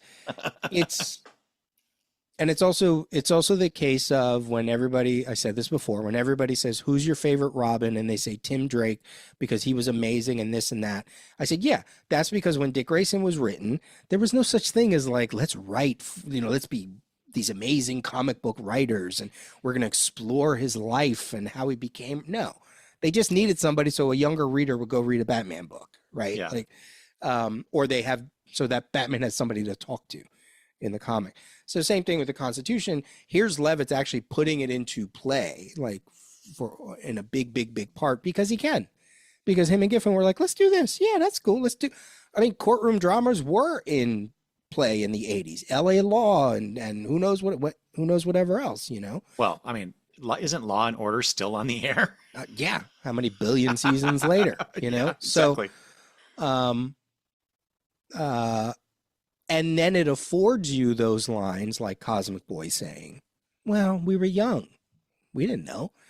And it would make sense that Polar Boy would be the one to put this on because he comes from he's done nothing but deify the Legion for years, and then he gets to be a member. It's like, well, then I'm going to make sure I'm going to do everything by the book. And now I'm leader, Well, that goes to the whole principle thing, right? Because he because of his worship of the Legion and his desire to be a Legionnaire for so long, and that he created another group like the Legion and led it for years, and then gets to be a member. Yeah, he should be the voice of what the principles of the Legion are. Unfortunately, what are the principles of the Legion? I think are not as well defined, and none of the other members really go deep into it. Shrinking Violet's probably the one that goes the deepest. And the other ones are just like, some boy, there should be a better way to do this. It's about the trial, but not about the contents of the trial, and I mean, occasionally you get one or two things, but they're really just, it feels like they're just really waiting for Brainy to say something, which he then does. Yes. Well, shall we go there? Yeah. You're talking about page 16, right? Mm-hmm. Yep. So, yeah, like I said in the synopsis, we get that little conversation between Brainiac 5 and Saturn Girl, where he thanks her, "You've been my friend, Imra." And then they go in. At my request, there would be no formal defense, but I do have a statement. And then you turn the page, and oh my God, what Giffen does here, this huge 2/3 of a panel going all the way down the page, Brainiac 5's face, and he looks mad, almost. How do you interpret that face? Determined? Brainy. It's a brainy face. Oh, I think there's a bit of basically, you guys have been talking about me and saying these things, and you're all wrong, and I'm going to tell you why. Yeah, Kind of, with less well, he is arrogance with yeah, less well, yeah, mean, whatever. Like, because I mean, Giffen's artwork right now is still in sort of like a transition. So there's a lot of squishy faces and a lot of that's true. little eyes, So um, I see what I see that there is emotion, but I mean, his words are very, again, matter of fact. He's Oh, sort of stating it as it is. wow. I know. I did not. I mean, yes, he is, but I didn't. I took it to have a little bit more emotion than that. So anyway, let me just Now, read this. I will say Oh, this though. You might be right because look at his fist. oh, right. Oh, I didn't Yeah, even notice that before. yeah. Neither did I. Yeah, So clenched yeah, fist there. yeah. So he's he's defending himself in the way a Kaluan of his intelligence would. Well, he does in that earlier scene when he's thinking to himself. He does think they mean well, um, but they're only sixth level Of intelligences, right? course, of course. But he says here, fellow legionnaires, I offer no defense against the charge of murder, not because I choose to plead guilty, but because the trial itself is irrelevant. There are no facts to determine. You have all heard what took place at the end of time, and there are no disputes over those events. There are no motives to consider. Well, I mean, That's we've not true. already, yeah. He even condemned himself in that earlier scene. Um, you surely know why I chose to act as I did and find the logic irrefutable if you accept the premises. What? Okay, let's stop there. What are the premises here? That time trapper needed to be stopped? Yeah, that they had to do this thing. If you accept that this is what we needed to do and this is how we needed to do it. Hmm. There are no laws that apply, only the Legion's own constitution, which applies to us all by our choosing. Well, sort of. I mean, if you don't, if you don't adhere to it, you're out. So, but that comes again to, like I said earlier, it's a constitution is a framework. There need to be laws based on the Constitution. Maybe it's his way. It's shorthand, and maybe this is what Cosmic Boy was saying too. All by their choosing because they vote. Yeah. You know what I Okay. mean? Yeah. Like Hmm. less about we choose whether the Constitution should exist, but more about the provisions of the Constitution we get to choose on them. That's why we vote. Maybe that's what they're trying to say. Maybe. Yeah. I just find it curious because the very beginning, and we've seen this, many times over the years, reading these books. They talk about the Legion Code. Now, code implies to me a set of laws, more or less, Mhm. and so it seems like they're almost saying that there's this code based on the Constitution, but we don't have that explicitly. So I always get tripped up on that. But I think this is the best part of this, the most important part of his speech, and this is regarding this issue. This is a simple matter of morality. We get back to the principles again. I believe that what I did, he says, to Professor Rugarth was within the bounds of the course he himself would have chosen for his life if he could. If he could. That is my moral judgment, and it is absolute. I do not quibble with your right to have an opinion in agreement or opposition, but it is, in the end, an irrelevant one. My moral judgment, and it is absolute. Yeah. And you guys can have your little thoughts about it, but it doesn't matter. I almost don't like him at this point. But this goes to one of the things that I've been kind of bumping up against in this whole issue is the interpretation. Or yeah. Cosmic Boy at the beginning, Cosmic Boy here in a little bit, with his conversation with Polar Boy. It's about what or how the Legion members interpret the Constitution. But he's saying Brainiac 5 is saying that it doesn't matter, I guess. His moral judgment. What do you think about his moral judgment versus, say what Stringy Violet said about principles and Yeah, I mean, he's also the one on trial, right? So like Mhm. we can't take this as the end of the trial, Oh, sure. right? And if you're a Legionnaire that's on the fence and you hear this coming from him, then now you're in a position to go, oh, so why does he get to be you're not the final word, Brainy, even though you just said it's absolute. Don't, if you quibble, it doesn't matter. It's irrelevant. No, it's not irrelevant. They still have to vote. So, you know, then you have to be the one to sort of weigh, like, okay, I hear all that, but that's not how we work. So that it's almost as if he's saying, here's what I think, because he probably thinks he's going to get booted. And so he's like, well, But he this, doesn't. he does say, doesn't he? I know he says like he figures it out, but I thought he said something like, what did he say after that? No, even so earlier in that thinking scene, um, they focus on the trial as though the ritual will reveal some great truth, and that is addressed here because there is no great truth. Am I the only one who can calculate the verdict in advance of the arguments? Yeah, I mean, he does say at the end it was quite predictable. Yeah. 11-8, 4 abstentions, and then that's when Saturn Girl corrects him. I think my point is that if there's, I don't want to put into into that speech that he knows he's going to be acquitted, because I feel the larger point is less about the votes and more about what they think of him. Yeah. Right. So he can say all of that, but it still comes down to a vote.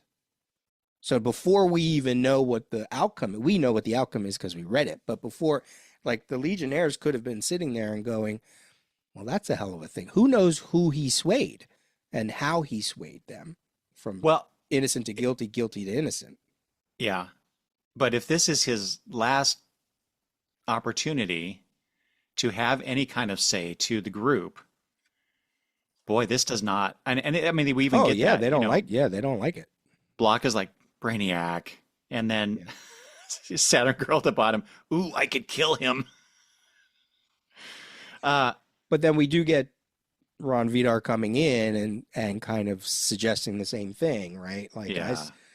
I again, I quibble with the wording of, like, Jackson offered his life for scientific knowledge and truth, risking it in the accident that transformed him into the infinite man. Like, yes, he knows he could have been killed. He did not know he was going to be transformed into a tortured, all-powerful being. Like, I think that's the quibble I have the most. It was conscious Well, and courageous. It was a conscious and courageous choice. Sure. and he also says Jackson would have been proud to have sacrificed himself to defeat the time trapper. Yeah. I don't know if I would have. So, But I like I said, I really love that monologue he has reacting to the whole yeah. situation and the way it's presented in that big panel. And I yeah, I just that gives to me, it gives Brainy a lot of emotional baggage, so to speak, or emotions that maybe we've not seen from him. Those kinds of emotions, I should say. And we've been saying that, this book, one of the characters this book spins around is Brainiac 5. Like, Mm, he is pretty important in a lot of the stories, in the individual issues that he gets. We've had some interesting thoughts about whether he should even stay with the Legion or return. So this might just be the final nail in that decision. Like, I'm not gonna defend myself. against what you think I should or shouldn't have done because I needed to do. This is what I mentioned earlier too. I wish they would have thrown in more conspiracy stuff, like Yeah. because I think that's the missing factor too. Like this has been his journey for the last, well, since Superboy died in issue 38, and then when we finally got to it in the beginning of the conspiracy story, so it feels like a logical end to his story from this series. Mm. That he knows, and to some, would he want to stay after all that? After he's been examined like that? How dare they examine me like that? So it just gives him an excuse to go. Yeah. Which Well, it's interesting you point that out because we've seen on the page where Brainiac himself is like, should I leave? Should I go back to Kalu? And here, ultimately we get that answer. Yeah, that's where he's going. So what does that mean next for the Legion and him? Before we get to all the ways they voted, was there anything else we wanted to say about that Cosmic Boy, Polar Boy scene? Or did you go through everything you wanted to say about that? I guess maybe just let's see here.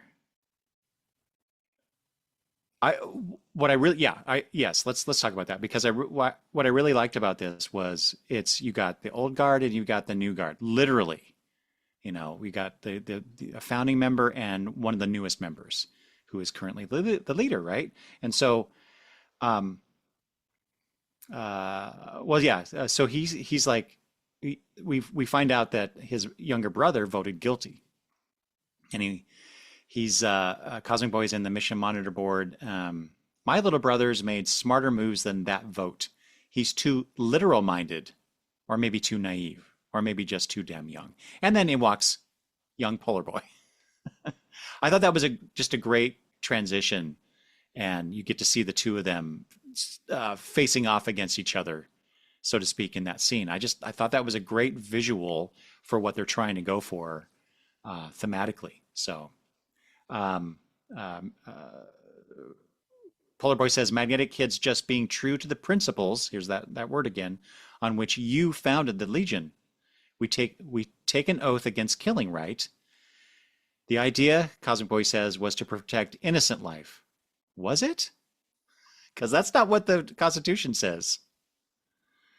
And to guard against any temptation to play judge, jury, and executioner. That makes sense.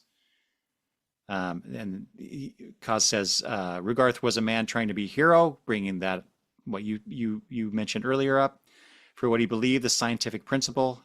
If we don't support a man risking his life as a hero, what are we all here for? I think that's a really loose definition of hero, but, point taken. But it's, I think Levitz is really stacking the deck for Brainy in this with, for Saturn Girl, then Brainiac 5 himself, then Rond, and now Cosmic Boy. It's like, wow. Yeah. And yet we don't really get, other than Polar Boy, blaring the trumpet for, you violated killing someone that's not permitted via the Constitution and, morally. Yeah. Yeah. And like a good Levitz issue, because this is a good Levitz issue, mm-hmm. He doesn't answer it. Even if he weighs it one way or the other, he doesn't answer it. Even if they vote the way they vote, he still doesn't answer it. There's been other issues like that where we, the readers, we can accept the results, but that doesn't mean we accept the results. You know what I mean? You accept the results of the story because we need to move on because it's a comic book. But, he's going to allow us to have our own interpretations and all that. And he's done that before where it's kind of like, oh, you either just side with one of the characters. Levitz is not giving an answer. If the characters give an answer, that's different. The writer is not giving an answer. I agree, but I also think that with this story in particular, he's really pressing the scales a little bit more than he normally does. But does that mean they're right? Yeah, no, yeah, of course. Yeah. Like that's where we get to play, right? Yeah. Mm-hmm. Yeah, and Well, I mean that's smart of him yeah. to do that instead of giving us a black and white situation that's easy to determine. There's all this nuance and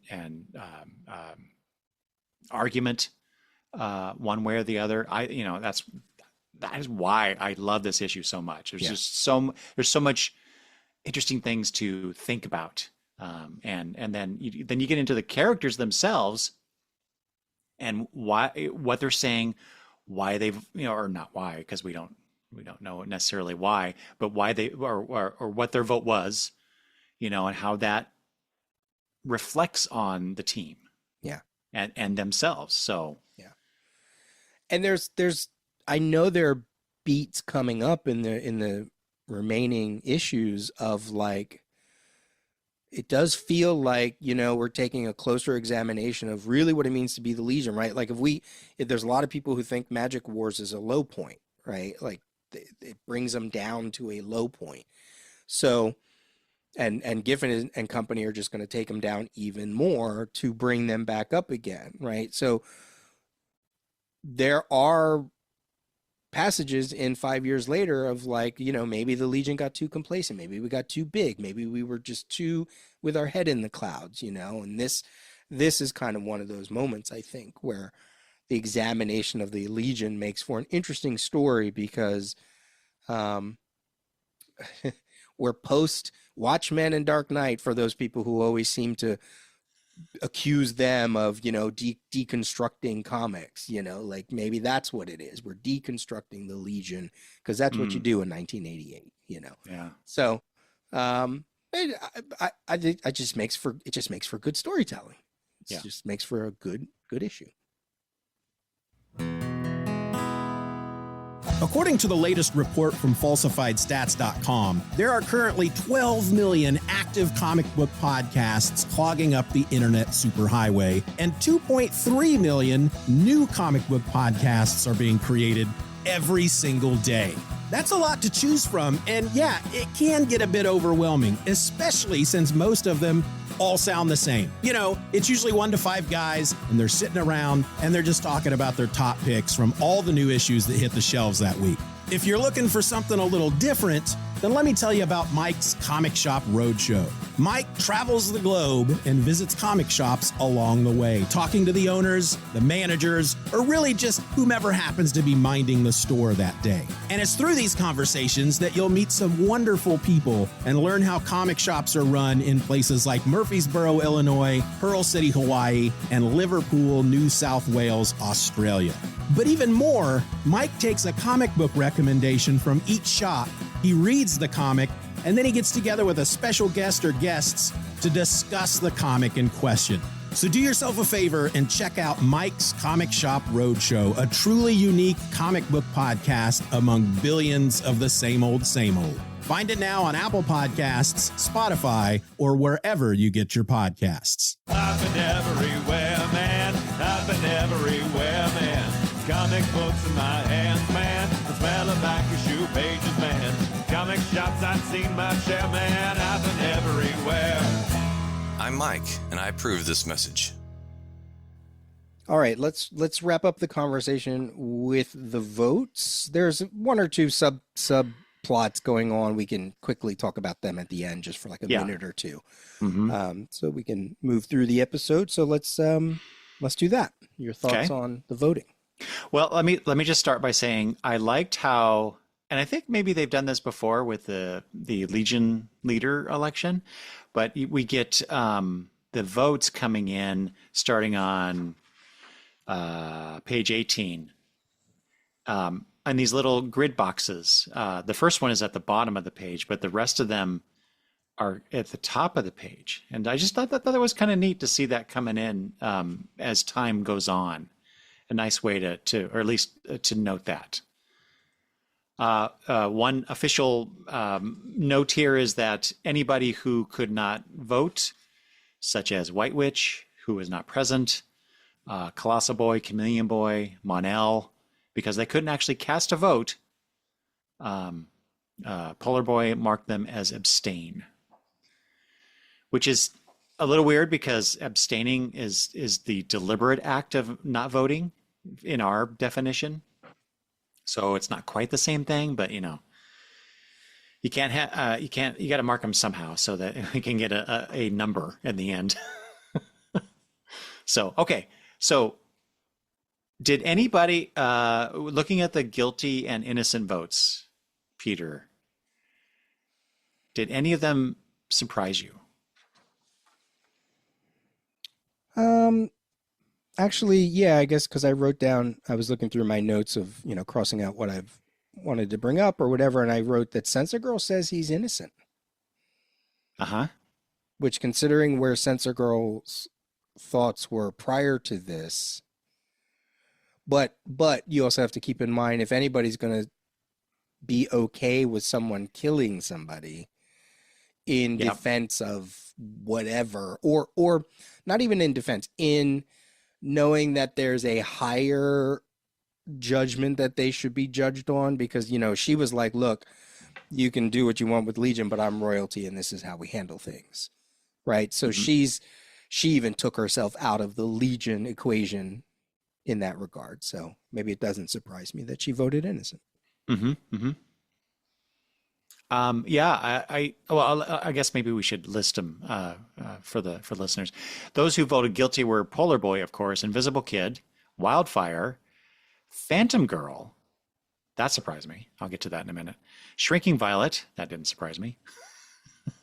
Element Lad. I had a question about him, but then I reasoned it out. And Magnetic Kid. Voting innocent were Dream Girl, Saturn Girl, Censor Girl, Tellus, Timberwolf, Shadowlass, Dawnstar, Block, Sunboy, Lightning Lass, and Ultra Boy with, as I said before, White Witch, Chameleon Boy, Colossal Boy. Who's Quislet. Oh, Monel. Yeah. And then Quislet was the only one who actually voted abstain. Surprise. So I didn't get Wildfire and Phantom Girl voting guilty. Just Wildfire. I don't know. I don't know. I have no idea why. The others I can see. I can see why they chose to vote guilty. Wildfire is just a complete unknown to me. Whether he voted guilty or innocent, I just don't know. Does it make sense to you that he would vote guilty? The only thing I could maybe reason it is he may not be like one that's like 100% by the books, but he feels like he keeps that in the back of his mind. I mean, like, I'm trying to think of, like, he trains the academy.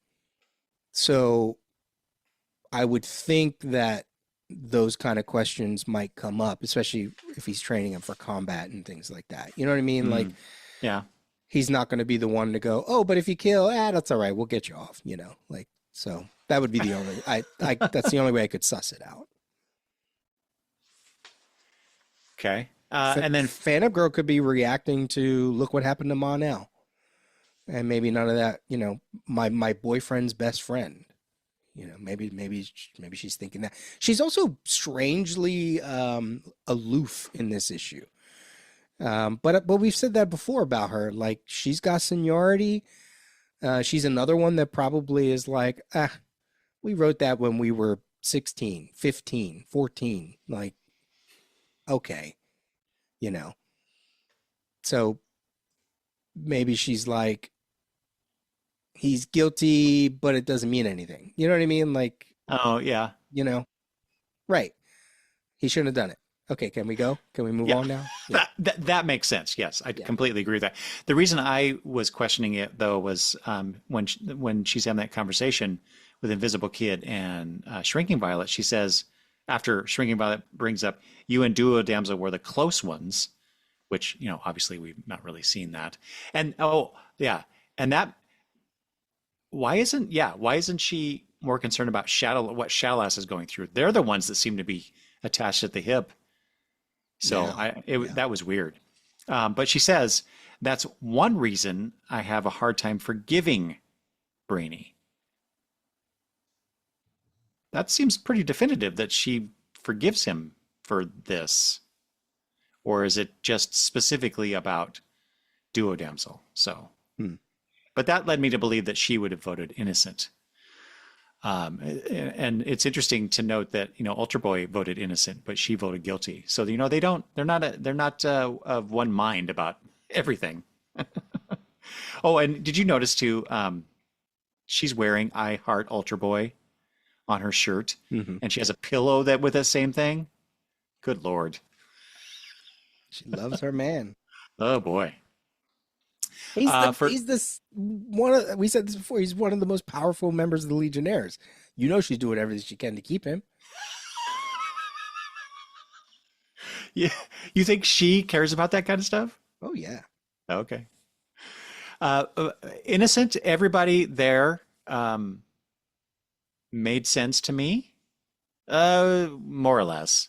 I kind of questioned Tellus and Timberwolf, but well, I guess Timberwolf has been in situations where, things were stacked against him and he needed, he survived through the help of friends. So maybe, but Block, given his comment early in the issue about how I forget what he actually said there about life and how.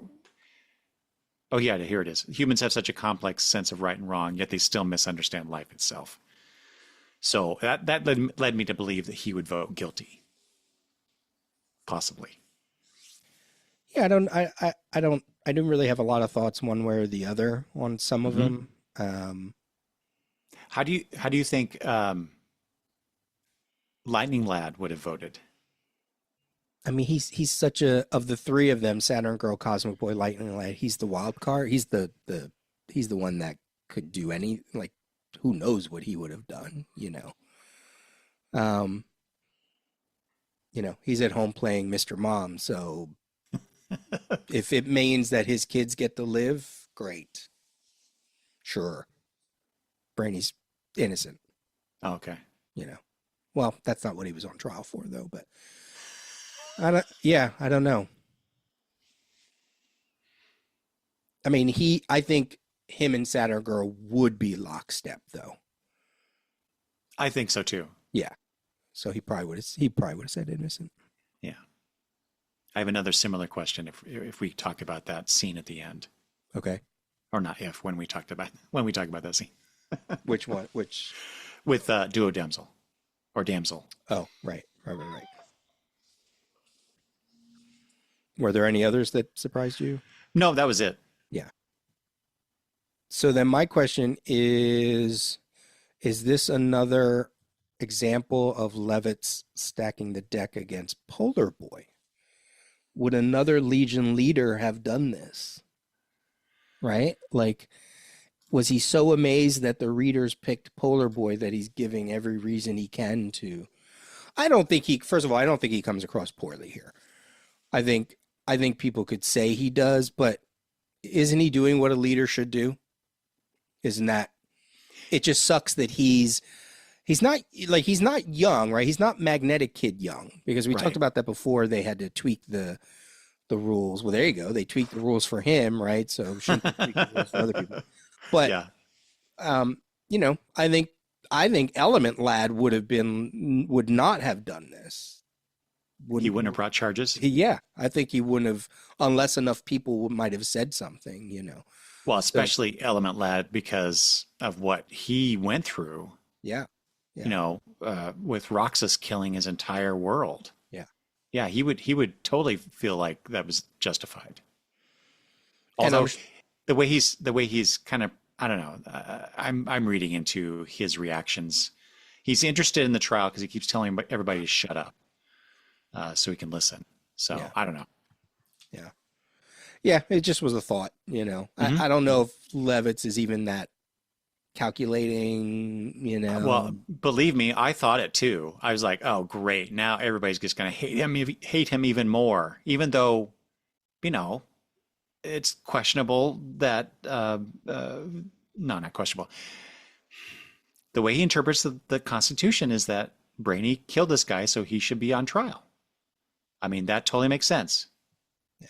to him. So yeah, but yeah, I wondered that too. It's like, oh, damn it, Paul.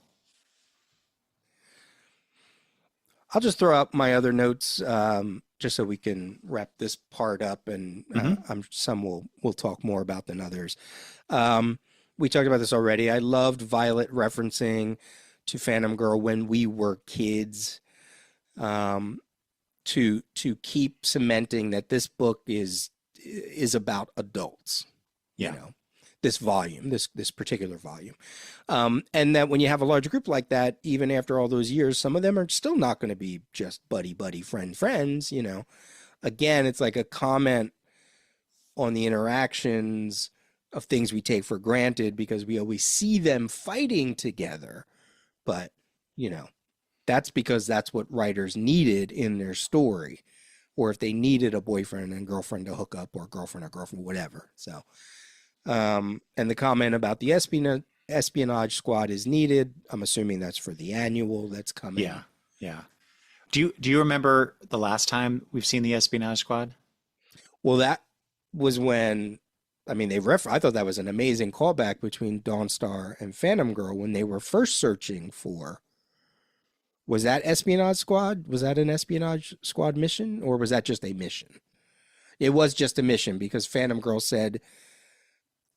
came back and said, look, I'm part of like the espionage squad. So I'm the only one who can say, as a member of it, I can say that Chameleon Boy is just, he wants to be left alone. So, so it wasn't an exact mission, but no, I don't remember the last time.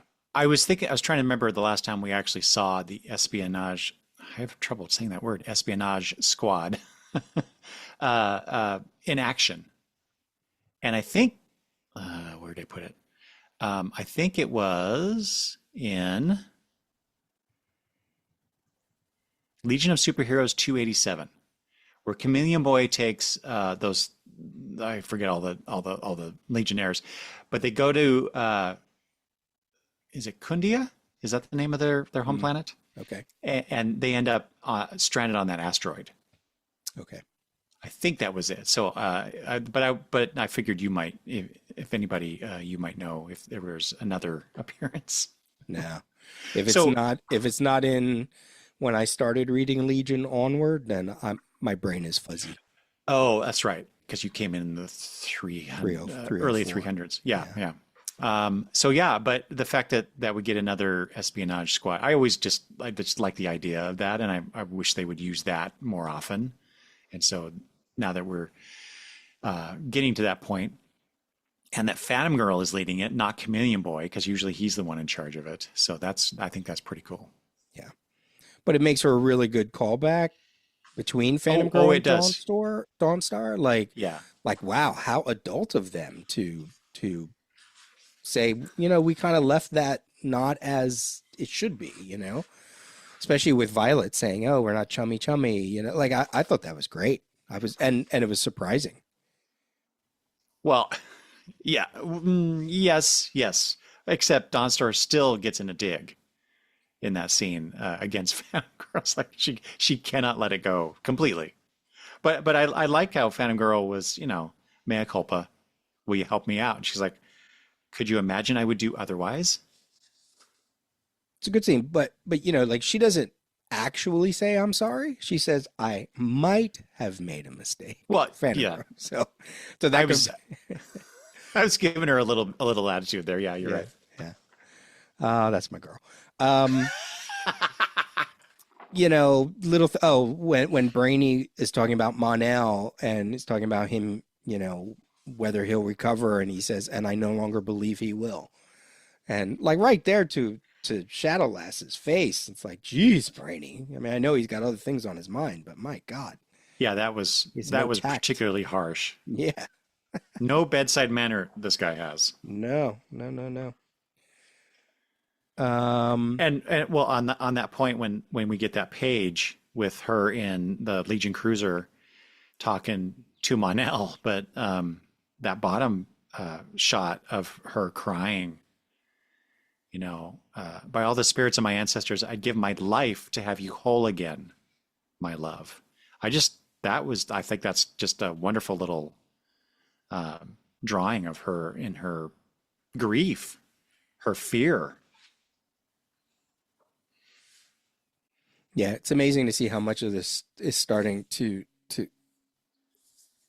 surprisingly already be a seed for 5 years later. Yeah, I thought the same thing. Yeah. What else you got? These just some little things. The way we see Computer in the beginning as the usual typical sphere major domo, but then at the end he looks like Validus. What? Yeah, A little Validus. and given the history of the Legion with Validus, why would Brainy program Computer this way now? Ugh. I don't know. He looks cute though. Lil Validus. Little Validus. Oh God.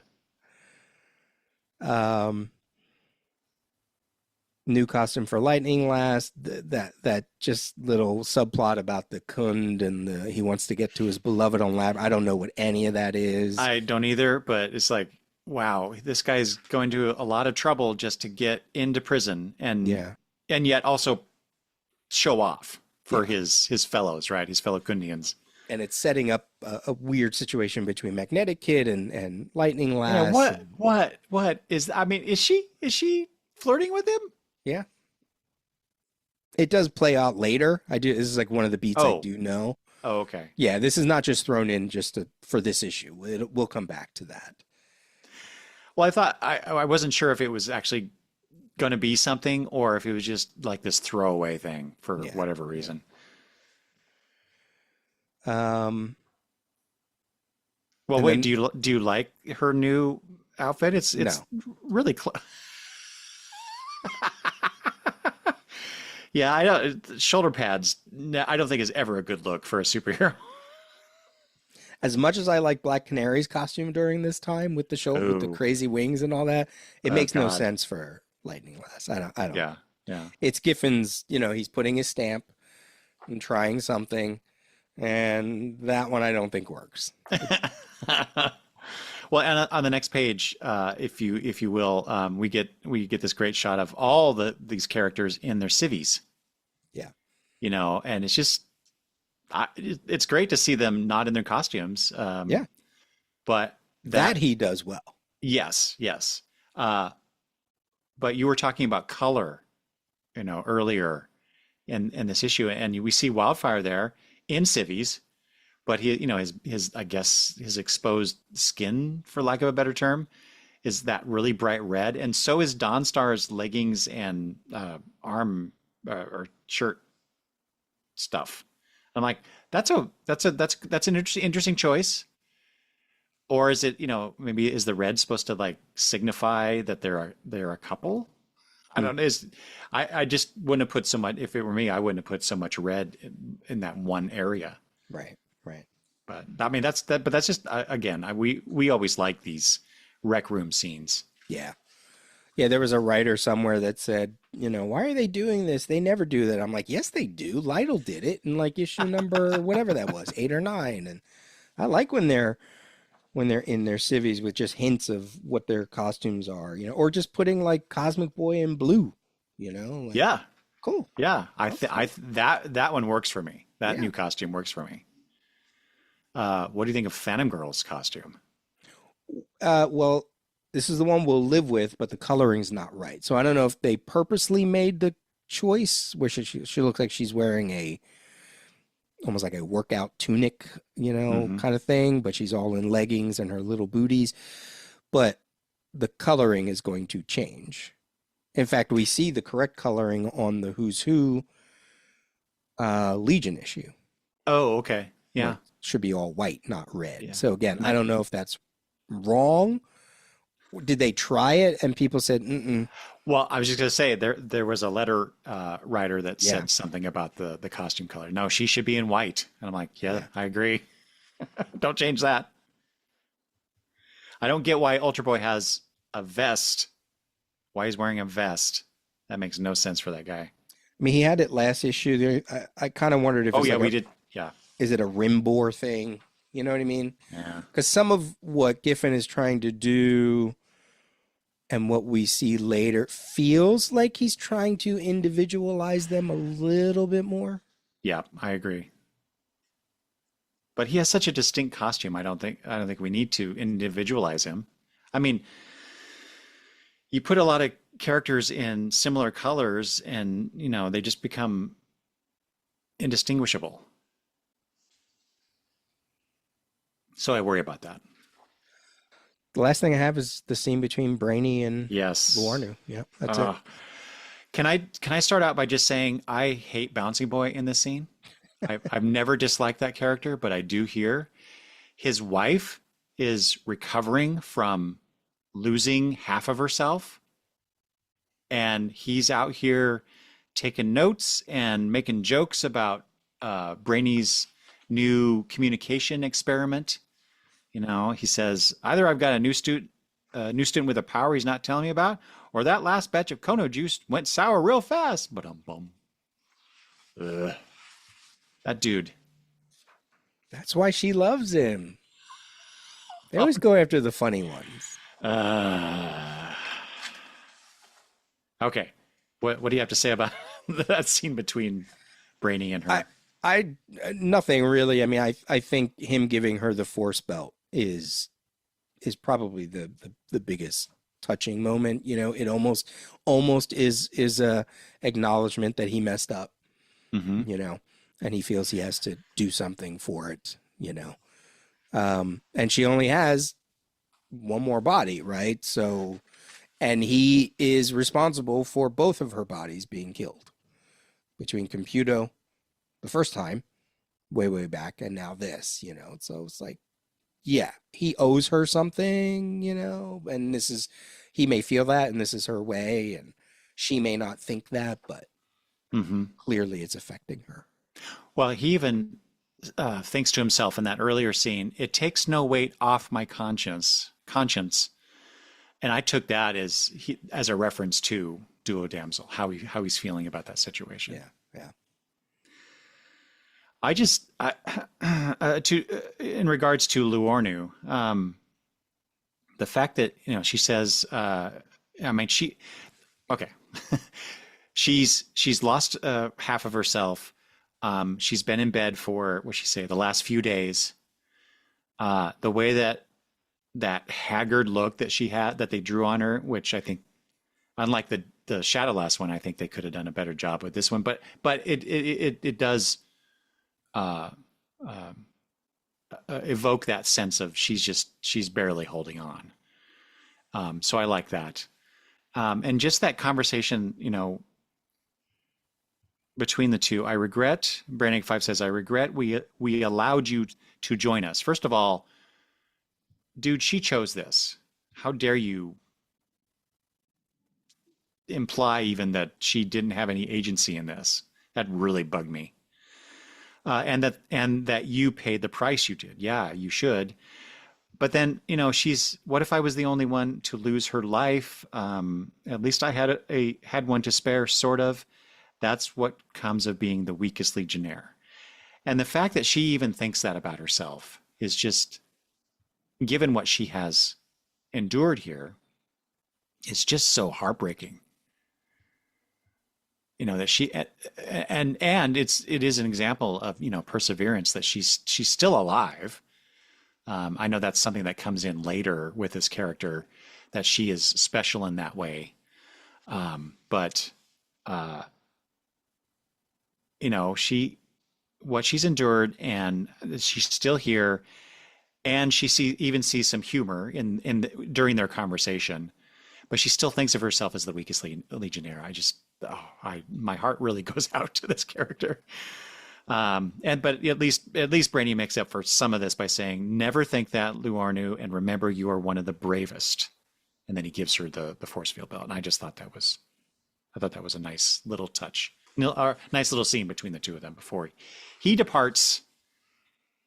And you can't be the weakest Legionnaire if you're also the longest serving Legionnaire outside of the Trinity and Phantom Girl. Mm-hmm. Clearly you're not. I don't see Ferrolat around. I don't see Chemical King. Whoa. Invisible Kid. Yeah. So, Did you have anything else? no. I want to just point out one last thing. And so on page 13, again, during that brainy scene where he's thinking to himself, he's in the multi-lab and you see this, and he's kind of in the background, and you see that this, the large room, and then you compare that to the very last page with Computo announcing his departure, and it's very similarly constructed, and he's absent. So I just thought that the contrast of him in the lab and this being gone, and the fact that the multi-lab has always been Brainy's Fortress. Yeah. Yes. That's actually a very good way to describe it, and now it's empty. He's gone. And what the hell? What are we gonna do next? Although they do they do hint at something, because Marella, I think, says something about, I don't remember now, but there's the hint that there's another Kaluan lab on Earth. And Timberwolf is surprised that I don't know whichever person. Oh, Block. Yeah. How'd he know that? He says. So is that what they're going to do? Is, okay, Brainy's gone, but Paul's going to bring us another Kaluan to help them out as a consultant, so to speak. That I don't Yeah. know. Yeah. And if that's the case, what is that? Actually, I actually want that to happen. And, to bring a different dynamic to the team, because they need somebody. Let's see, who are the scientific ones besides Brainy? Dream Girl. Dream Girl, Mon-El. That's about it, right? I think so. Yeah. Yeah, because the other Invisible Kid is dead. So, they're going to need the services of a super scientist. I assume they always do. So, yeah. I mean, it's like our question way back, when they took away Saturn Girl, Cosmic Boy, and Lightning Lad. What did that mean?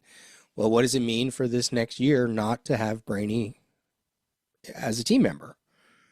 He's not 100% gone, but as far as we know right now, he is. So yeah, it's gonna make it really hard for me not to read ahead, Peter, to find out what happens to Brainy. Yeah, no, because I even though I read the Magic Wars, the ending of the series, I don't remember hardly anything about it. Yeah. So I don't know what role he plays in that, if any. And so I'm just dying to find out what happens to Brainy next. Yeah, good reminder for listeners that we don't read ahead. Like, we may know certain beats, but I don't read until like a couple days before we have a recording date. Like, so I like that. I like that as part of the discussion. It makes it feel like we're reading it back in 1988, but we're also still seeing it through the lens of how many decades of Legion history has happened since then, so, but that's one thing that we go along for the ride. This issue was me going along for the ride. And if I did read it before, it's been decades since I've read it. So it was nice to be surprised and to look through. Yeah. Okay. Any other thoughts? Anything about this issue or anything? Reactions? Nope. Yep. I really enjoyed it, and more importantly, I enjoyed our conversation about it. Yep. Some of the best issues are the ones we get to really dig into. All right, so then we go to our next segment, which is a look at Legion-related members in various Who's Who titles. So we're going to take a look at Who's Who Update 88, issue number 3, and the only one we have is Quislet. And then we're going to look at Who's Who Legion Who's Who in the Legion of Superheroes, issue 6. And Eric has chosen Shadow Kid, Starboy, and Starlight and Starbright.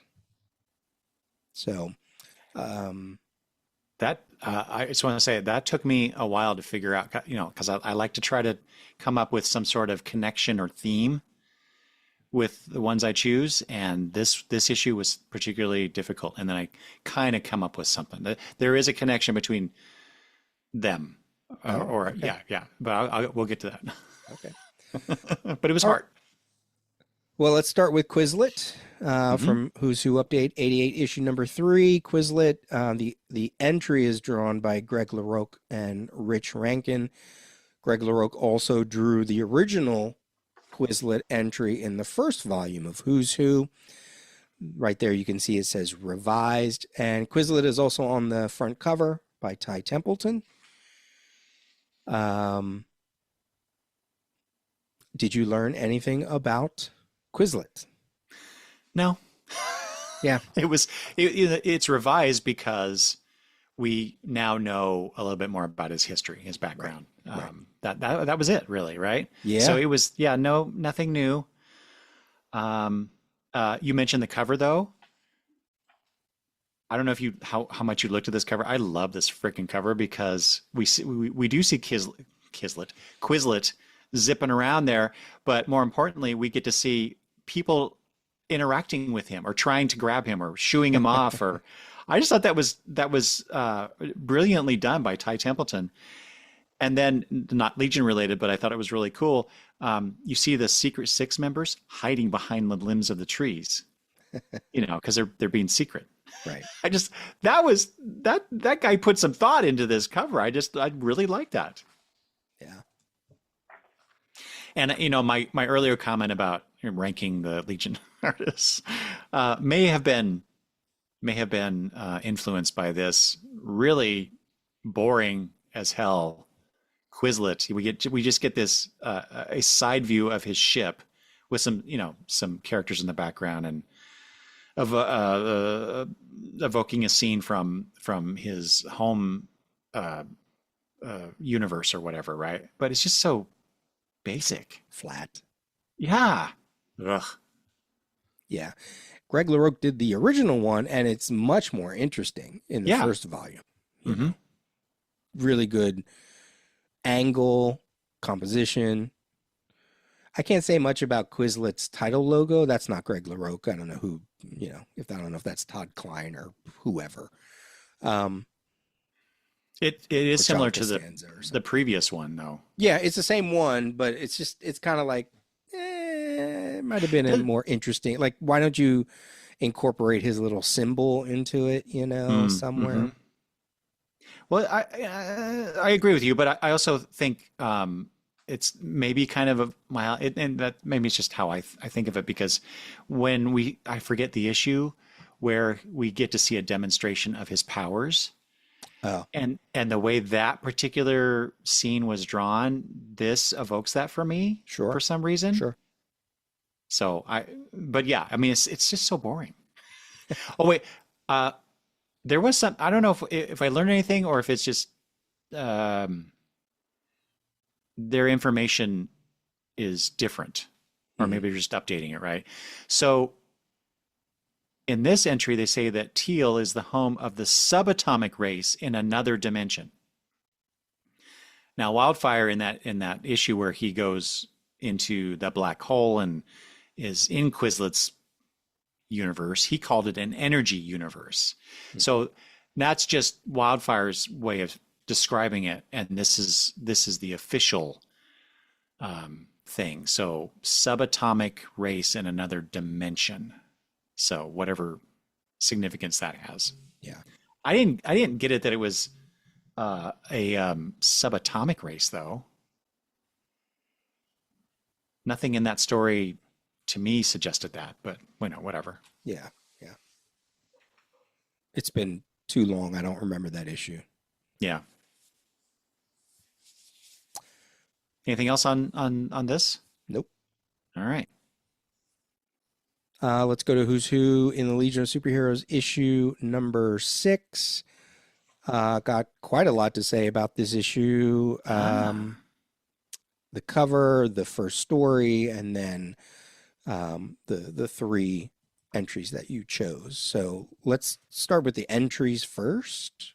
Oh, okay. Yeah, let's do that first. So, like I said, I try to choose a theme for these, and it's really just a connection to issue 51 in ways. It's really tenuous, quite honestly, but I chose Shadow Kid because it is mentioned in here that in that scene with Bouncing Boy that he has completed his training and is going back to Talok 8. So that's why I chose him. Is there anything? This is his entries by Chris Wozniak. Mm-hmm. Did you learn anything new about Shadow Kid? Not so much that it's new, but the whole notion that, the shadow powers only work for the members of the Maller family, is interesting, and I'm assuming that's not new information. I don't think so. Yeah, because we know that she has a history. She has ancestors that she frequently talks about. In the Great Darkness saga, we saw that ancestor. Things like that. Mm-hmm. For me, it more speaks to, oh, isn't that interesting that, okay, so they make them the planetary champions. It's a lineage of planetary champions because they're the ones who have the power.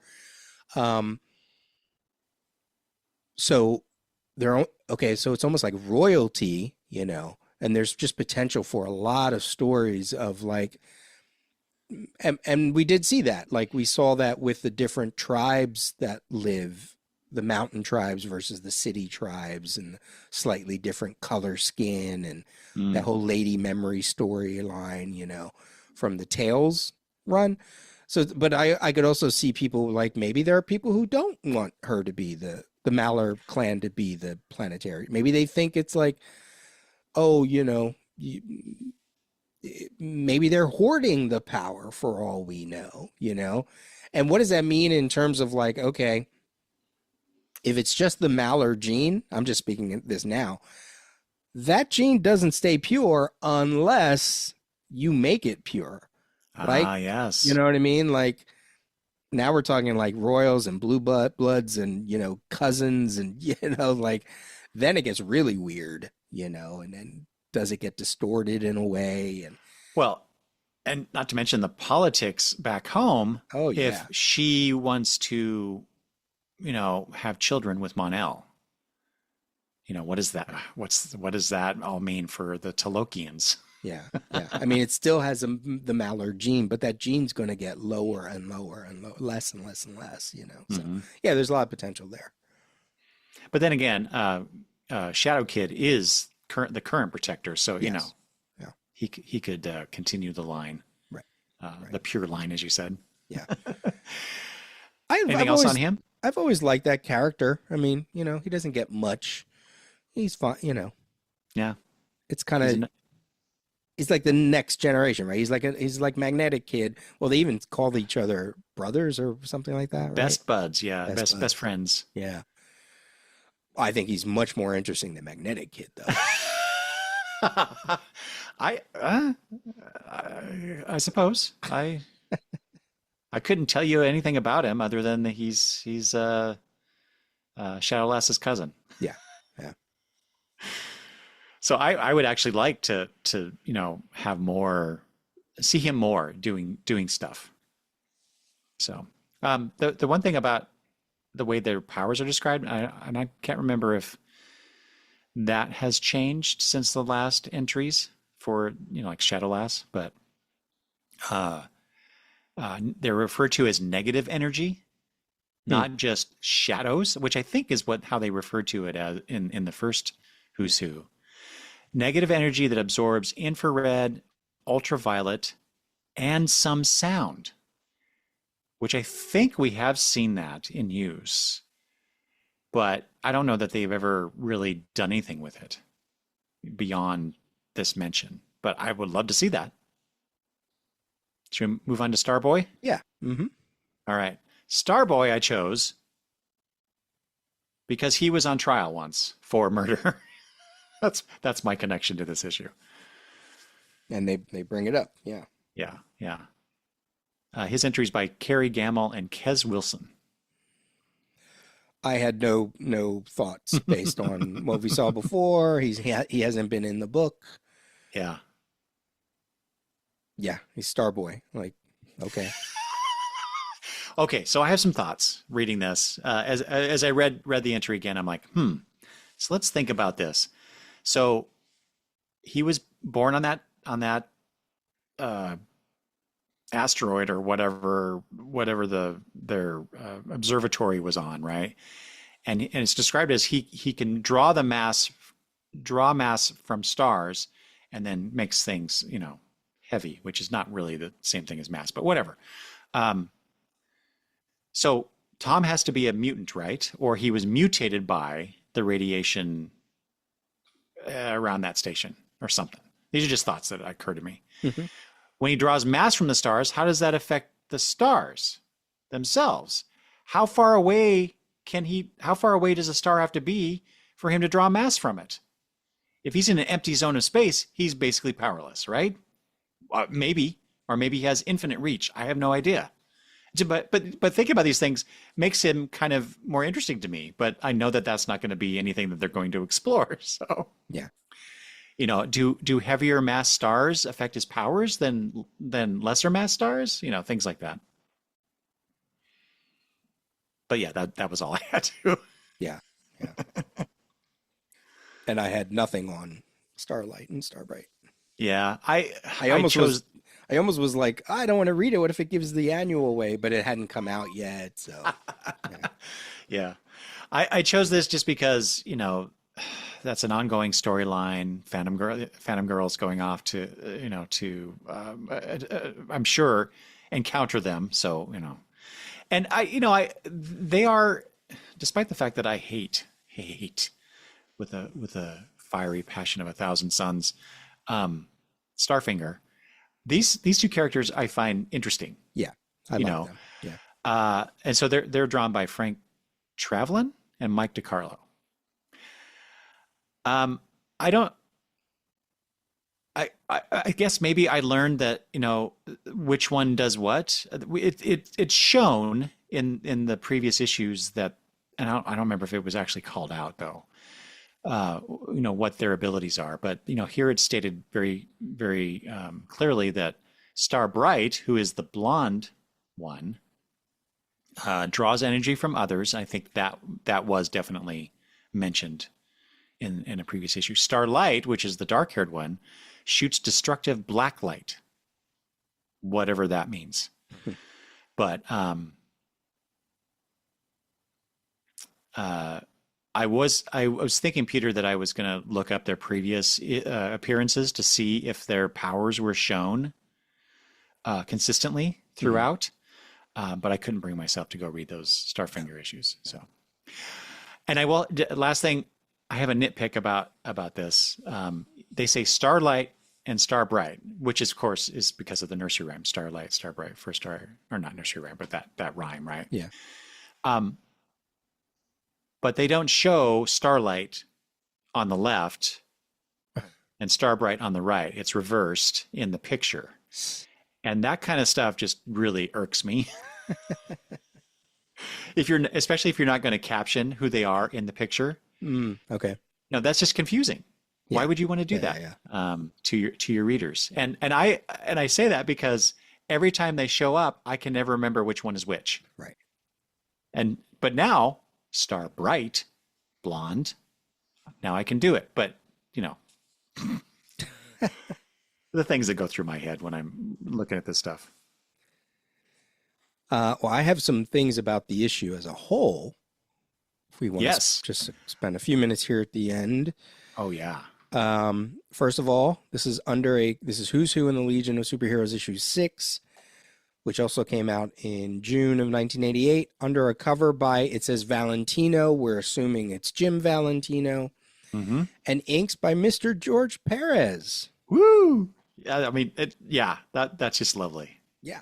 And boy, you can really see. I mean, some of the characters, maybe not so much, but others are quite clearly it's Perezian. So I loved it. I think the Tellus one really speaks to it. Some of the crispness of the buildings in the background. So it's a group shot of the current Legion plus some extras, Bouncing Boy and Lightning Lad and Cosmic Boy, and who's the fourth one? Oh, Starboy, because he's gone at this point. Flying over Metropolis. I don't know why it took me all these years to realize that the Legion headquarters is way in the back, right on the spine. That's probably why I never noticed it before. Yes. Mm-hmm. And did you take the time to decipher any of the interlac? God, no. I have no. Oh, thank you, because I have no patience for that whatsoever anymore. So yeah, what did you? So what did they say? We'll start at the right, that building, right where Cosmic Boy is. Under his hand, that is McDonald's. Oh my God! And above it is, it says, over 10 zillion served. Although served is not there. It probably meant to say zillion, but they threw an R in there for some reason. Whoops. So 10 zillion, I'm assuming, served. The building right where Brainiac and Saturn Girl is, that is the Daily Planet. But it's missing the globe. The globe, yeah. Over by right in front of Timberwolf. This one, I'm assuming this is correct. Oh, now I know what it is. Spacely Sprockets. Is that a Jetsons thing? Yes. Yeah, okay. I was wondering when I deciphered it, I was like, what is that? Oh my God, that's now funny. It just dawned on me. Okay. Spacely Sprockets. God, Peter, damn it. Now you're going to make me want to read all this interlac shit. The one under block is LexCorp. Oh, yeah. Oh, it's in the shape of an L, that building. Oh, yeah, it is. Yeah. The one right at Mon-El's feet, that is the Wayne Foundation. The legacy survives. Yeah. Let's see. The one under Dream Girl, that is DC Comics. No kidding. I can't even make that out. Mm-hmm. Barely. The one under Element Lad all the way on the left is Sears, showing its age. So, well, or maybe Sears made a comeback. Maybe that's true. That's true. Over above Shadowlass's head, that is the signature for Valentino and Perez. Oh, cool. And somewhere, let's see, somewhere on the left part of the cover, is Macy's. If I could just figure out where. So there's, let's see, yeah, there's Macy's. Where is it? Is it above Shrinking Violet? Oh, yeah. That's it. That's Macy's. And I'm missing one over back on the first one, on the right-hand side at Cosmic Boy's feet. It says, I don't know what this is referencing, but it says for fans only. So I was thinking maybe, interlac, like only fans would get what it is. Yeah. So maybe, I almost thought it was going to say For Freedom's Plaza or like, a Fantastic Four thing, but it says for fans only. So I don't know. Maybe they foresaw the rise of OnlyFans before. Ooh, yeah, that's funny. When you said that, that's what I was thinking too. And there's like one or two deep in the back that I just couldn't figure out. So Did you say the one what's the one by Chameleon Boy's foot? Or is that's that one? Yeah, I didn't figure that one Okay. out. Yeah. Okay. Yeah. But that McDonald's scene down there, you got, and I mean, it's usually attributed to Perez and how he throws in all this stuff. But I don't know if he did that or Valentino did it or what. But you see people dining out there on the terrace. That's great. And all the building designs. I dig it. It's really cool. Yeah, that's when you have time and you're bored, you're like, let me figure out the interlac. Did you read the opening sequence in this issue? Oh, I read the opening sequence in every issue. Yeah. So it's interesting. So it's a tour through Metropolis, given by Ollie 3 Tours, who we saw way back in Annual 1 of the Baxter run, a descendant of Oliver Queen, and he's a character that shows up in the background a lot. Just laying out how Metropolis has absorbed Boston and New York and is a megalopolis by this point. In fact, I looked at the map and compared it to a current one.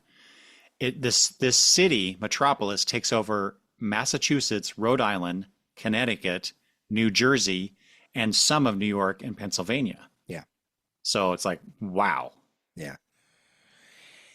And when I was reading it, it's a tour of things that we've seen, the Science Police headquarters, the zoo, the Time Institute, the Legion Academy. It's nice to get an idea of where it is. We see a little inset map of like where it is in all these places. And I was trying to pinpoint certain things. So I have one Legion source book from 1987, and because I wanted to see, basically I wanted to see where the headquarters really was, see if they actually, said where the headquarters is. Funny enough, when in the Metropolis section of this source book, it's almost the same words, almost the same dialogue of how he describes the interplanetary zoo and how, so I almost wonder if they just pulled a lot of that information and just shortened it for this. Huh. I was like, oh wow, that's I wouldn't have known that if I didn't have the Legion source book, Yeah.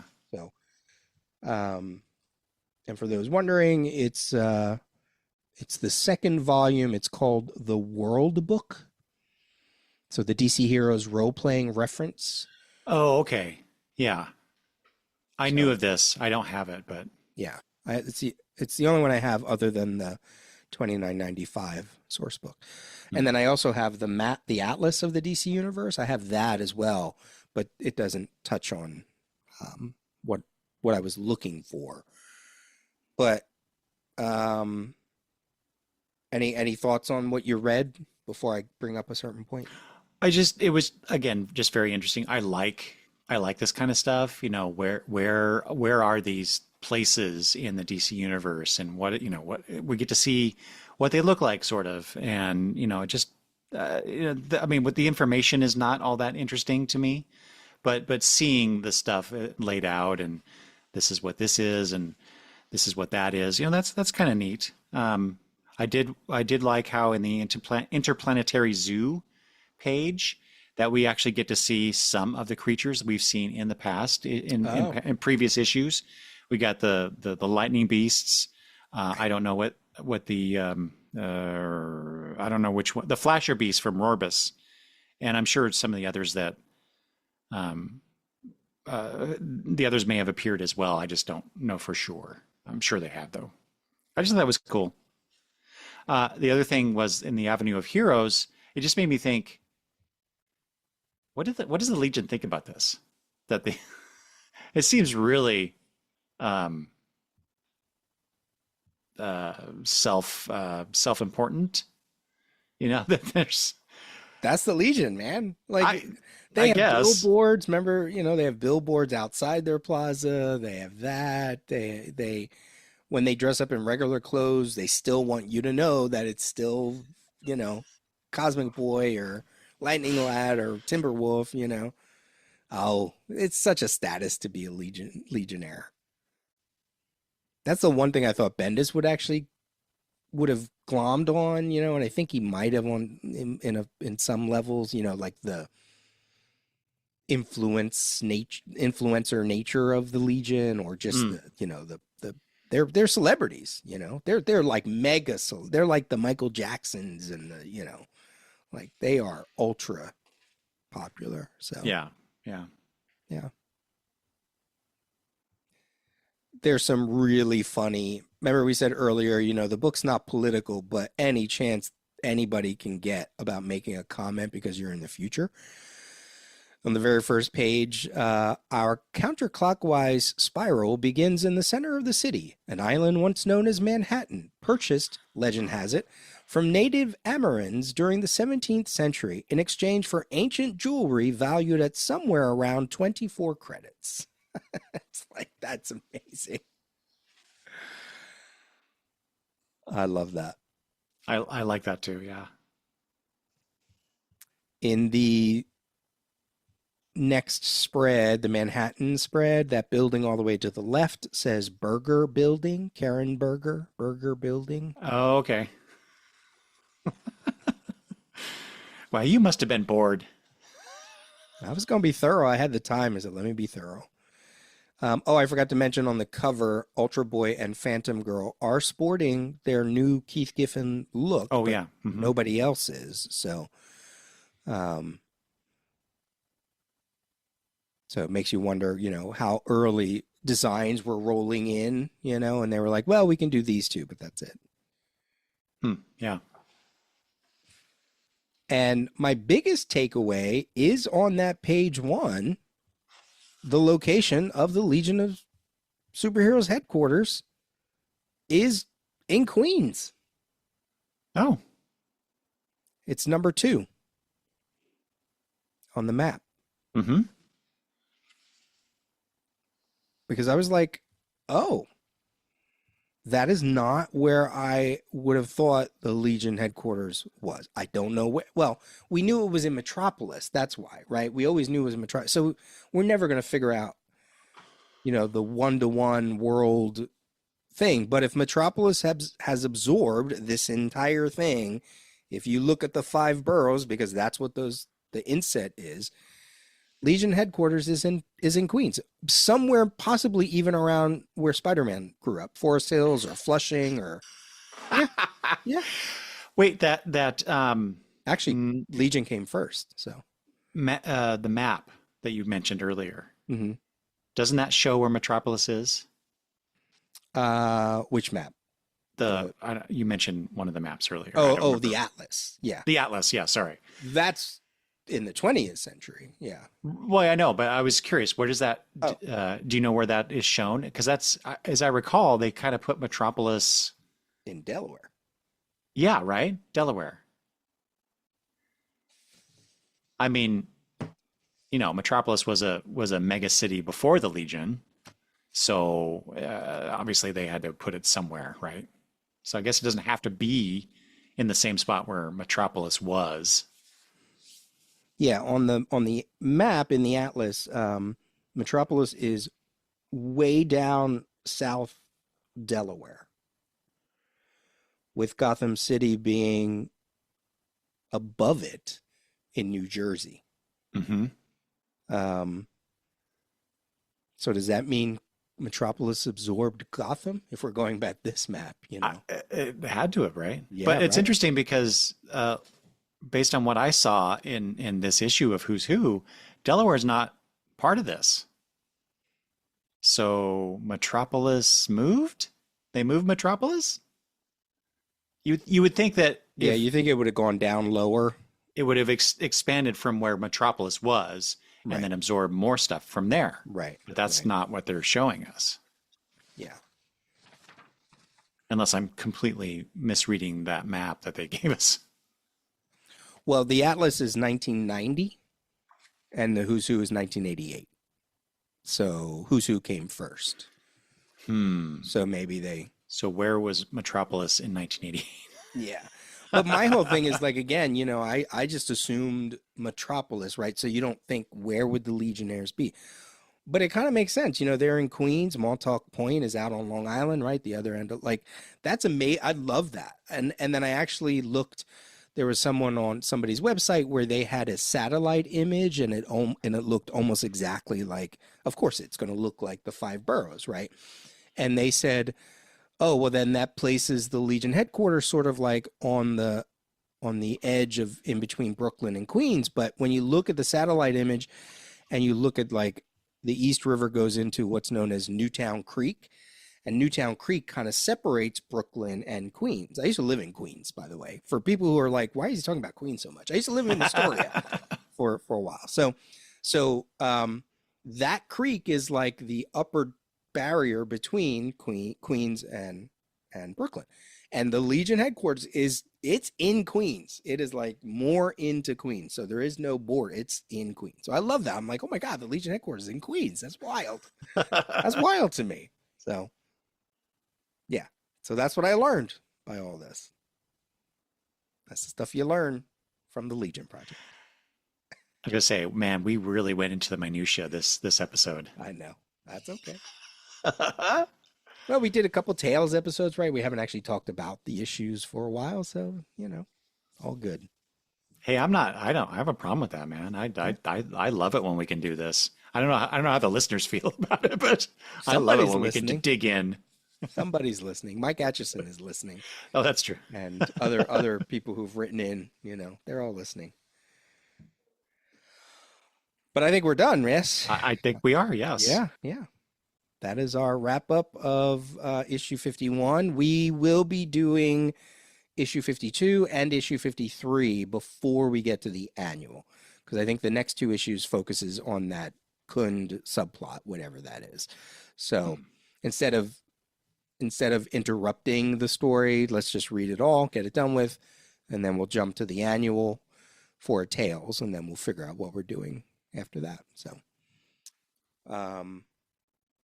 So read along with us and send us comments, questions, feedback. I feel like this, we've said it before, like this volume doesn't get talked about enough, there's hasn't been a complete trade series of it.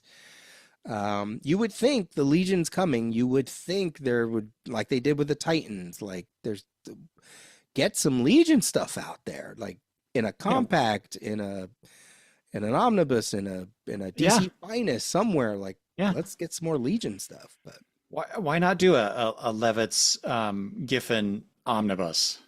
I'd buy it. I wouldn't buy the omnibus, but if they did trade, I would do that.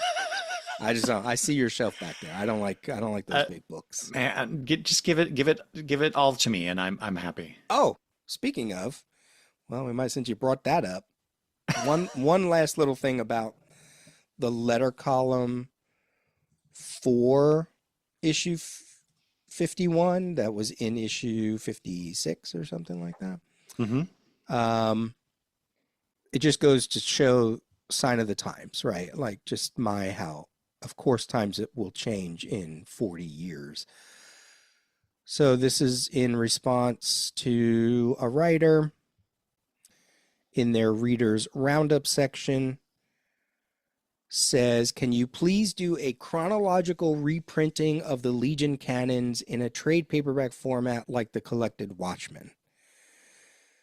Paul says, while we'd love to have a set of those for ourselves, not to mention the reprint fees, we have real doubts whether the audience of Legion completists is large enough to justify such a plan, given that the sales potential is probably a lot smaller than for something like Watchmen.